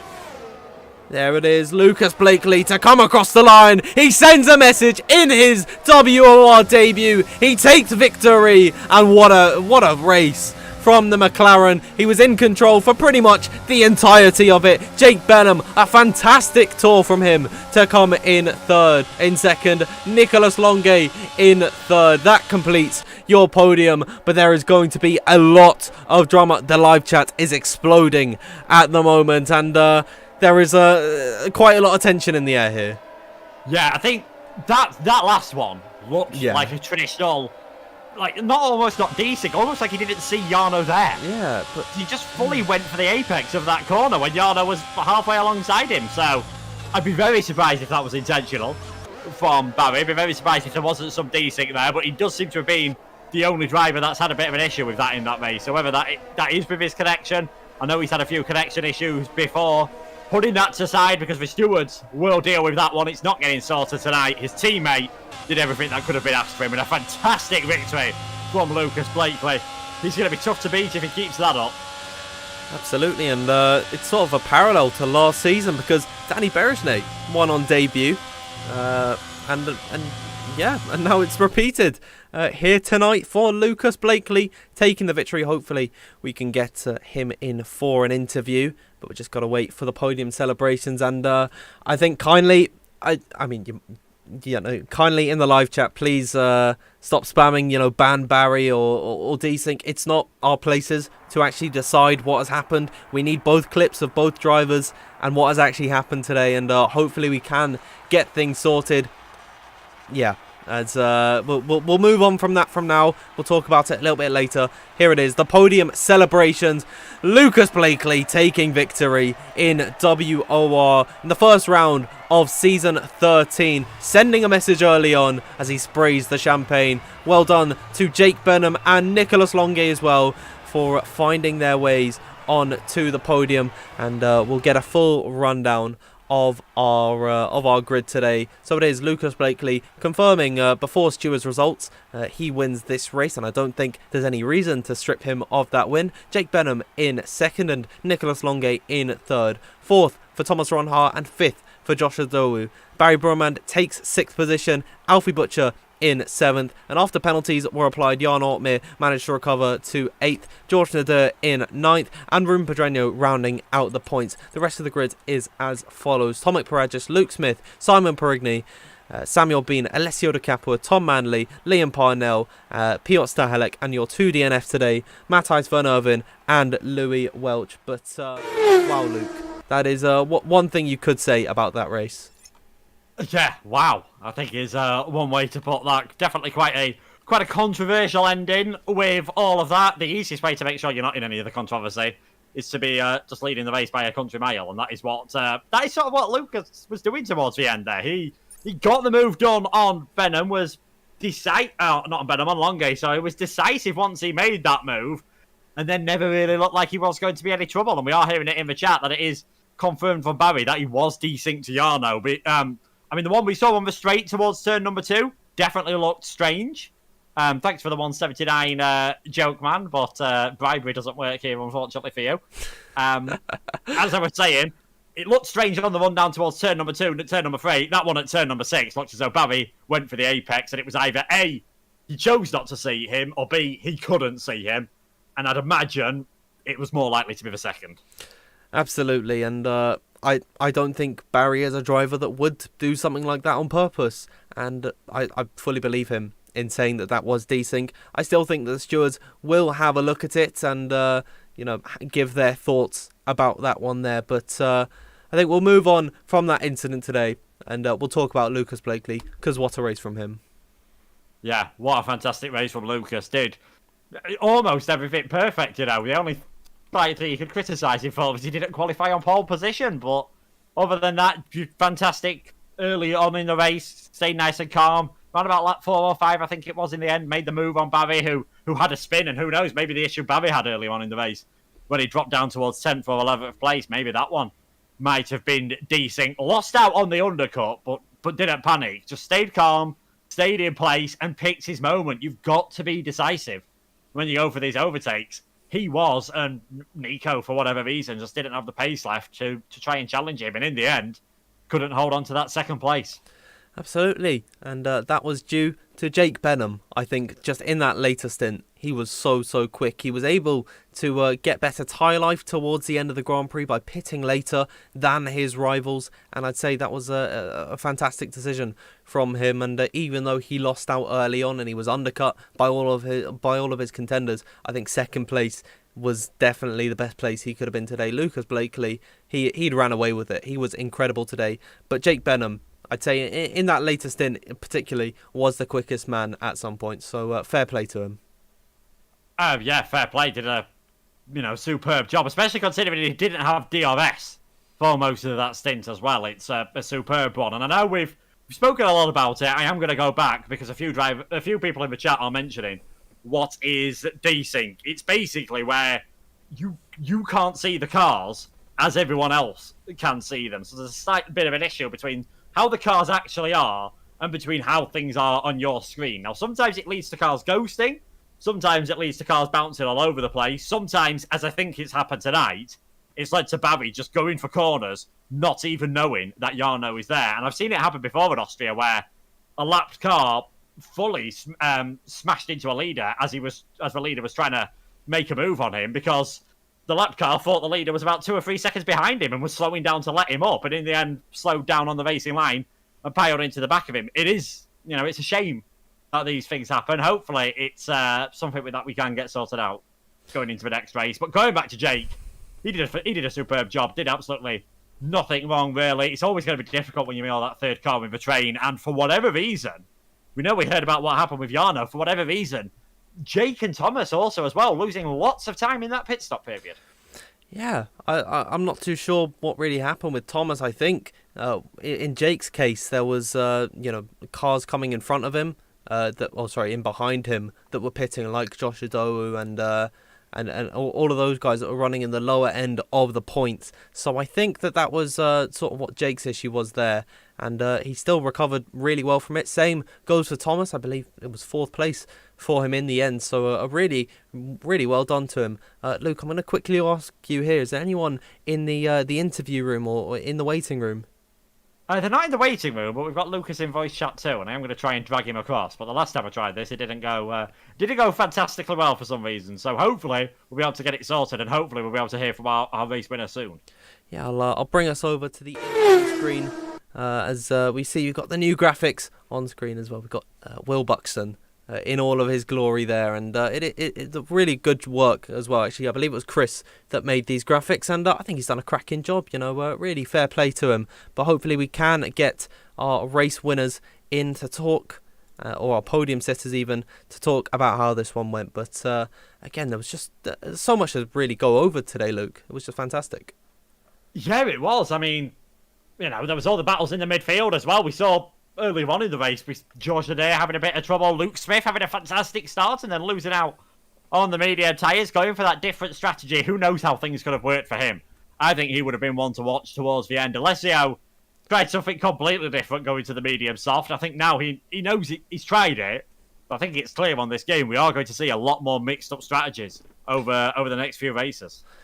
Absolutely. It's only the beginning of the game cycle, and I think everyone is still trying to find their footing, and I think as the game progresses, everything will sort of stabilise. But I don't believe, I'm just going to quickly check myself in the interview room, I don't believe we're actually going to be able to get anyone in here, because I can't pull Lucas across. So should we call it a night today, Luke? I'm going to give it one last try, but I think we are. I think in the end we are going to have to. I think we're unfortunately going to have to call it a night. Apologies for that one, folks. Hopefully we'll be able to sort it out and give it a quick test before the next race, because I'm sure it would have been interesting to hear what Lucas and obviously some of the others, if they'd have joined, to hear what they'd have been able to think about that one. Yeah, absolutely. I'll bring you back over to the intermission screen, and got a full screen Discord quickly there. But I believe that is all from us today. I'll just have one last check at our calendar. We are headed to the Bahrain International Circuit in Sakir next week, and hopefully that is going to be a cracking race. And of course, we've got the new sprint race being added, so it is going to be just really, really exciting. I can't wait for it, and I hope the 24th comes today. But before we get going, let's have one last word from our sponsors at SimStaff. SimStaff, of course, are powering WOR in Season 13, and if you're looking for a career in sim racing, then look no further. SimStaff is a collective of highly passionate and trained and event experienced professionals who share a common goal to grow and advance the esports industry with their experience. If you have a passion for sim racing as well as a strong technical knowledge of your sim racing hardware, then they want to hear from you. With opportunities in both the UK and abroad, there is no better time than now to get involved. And you can find out more about them by checking the links in the description. But for one last time, I will go over to the intermission screen. I'll get the calendar off so you can see us for one last time. Thank you everyone for tuning in tonight. Make sure that you follow WOR on Twitter at WOR League and subscribe. It's the big red button. You can also check myself out at Downfield F1. You can see it just under my webcam there. And then you can see Luke just over there. He's got his hand up at the moment. He's pointing at his Twitter. Oh, I've managed to. I've had to zoom out on Discord, but I think I can finally say we have got Lucas Blakely. Fantastic. Hopefully he undeafens and we can talk to our race winner today. Lucas, can you hear us? Yes, can you hear me? Indeed, we can. First off, I want to start this interview by saying a big congratulations for winning on debut. How does that feel? It feels, I didn't know how it would feel like, in this, to win as such. Like, I was too busy focusing, but it felt really good, to be honest. Yeah, I'm just, it was quite a tricky race just from the get-go. I mean, started behind Barry, then went to try and take the lead. And yeah, it was then sort of just all unfolded in a bit of chaos, and it was just trying to... I had to manage the race from the front quite a lot. It was very, very challenging to be out front and build your battery back up and to hold on and to not make any mistakes as well, because it was a little bit edgy in some places. But yeah, nonetheless, it was good fun and we managed. I'm just glad I got it to the end in one piece, and to pick up the win was put a smile on my face. So I'm really happy, really happy. Absolutely. It was a fantastic, well-worked race from you, but it didn't come without your efforts in qualifying, because you managed to net yourself P2 on the grid. Do you think there was any leeway that you could have given yourself where you possibly could have been on pole? Well, I think the thing is, my obvious answer is going to be yes, but I think absolutely every single driver could say the exact same thing. I mean, Austria is an extremely difficult track to piece every single sector together. And I mean, I could say, oh, well, my final sector wasn't so good, but then Barry could say, oh, but my first sector wasn't so good when you look at the sector times. So, we all can say shoulda, coulda, woulda at the end of the day. We all love to do it, but no, I do, on an honest note at least, I do think I did leave a little bit on the table. I think the first two qualifying, the Q1 was pretty alright. I think that was through in one. Q2 was alright again. And then, yeah, it was quite weird because it said it was going to rain and it didn't rain the whole qualifying. So it was extremely confusing with tyre allocation, like trying to make the right decision. But yeah, the Q3 I was a little bit disappointed with, because with the way the timing works out, usually for your final run with, the best track, the best grip, your fresh tyres, usually you cross the line to give yourself enough time to start the lap again if you invalidate or make a mistake, because it's very, very easy to do that at Austria. You've got to be so precise. But I only had time for one lap, so my final run was, take it or leave it. I had to one chance to deliver it. And at Austria, that's really tricky. So, yeah, final sector, I left probably a bit too much on the table. Not from lack of pushing, but just from not wanting to risk it all and end up P10 instead of P2, because I did that a bit too much in the other day in a different race. So I wanted to at least get a time in the boards. Wasn't happy that I wasn't in pole naturally, but nonetheless, Barry done a excellent lap and lined up in the front row and put myself in the fight, and that was the main thing. Even if your pride takes a bit of a hit, because it was P1, it was Q1 P1, Q2 P1, then final hurdle P2, But no, it was you've got to put yourself in the position, and at the end of the day, so tried to do that as best I could. Yeah, fantastic. I mean, it seemed like, just from the way that you're talking, that there was so much that actually goes into these races, and it isn't just about turning up and driving and hoping for the best. So I really do love how how dedicated and how much actually goes into this. So once again, a really big well done from me. That's all the questions that I have. But Luke, I'm going to pass it over to you, and you can talk to our race runner. Yeah, congratulations, Lucas, on the victory. Looking ahead at next week, heading into Bahrain, it's something a bit different. You're looking forward to the sprint format? I mean, I love Bahrain, so I'll drive anything in Bahrain. So it'll be interesting. To do a league race in a sprint format, that's going to be spicy. I mean, if I'm being completely transparent, I'm not a massive fan of it in the real life F1, but maybe I'll be swayed a bit by the league racing. Maybe it'll be fun. Maybe we'll not enjoy it, but you never know. You don't know until you try. So yep, going in with an open mind, and again, Bahrain. One of my favourite tracks. Really looking forward to, getting another go around there. It's always good fun racing at Bahrain. You can get a lot of good battles there as well. I just roll on next Sunday. Yeah, I think I could definitely agree with you. It's one of those. I think everyone in real life's not a massive fan of the sprint race, but definitely seems to be something that works better. I don't know. It's a bit 50-50. Some people love it, some people hate it, but I don't know. Yeah, definitely very Marmite. But yeah, that's it from me. Congratulations on the win tonight. Thank you very much, guys, for having me, and have a great rest of your evening, and I'll catch you guys next week. Take care, lads. Thank you. That was your race winner, Lucas Blakely, and what a commanding performance that he had today. And I don't believe that we have anybody else in the interview room, unless I could be proven wrong, Luke.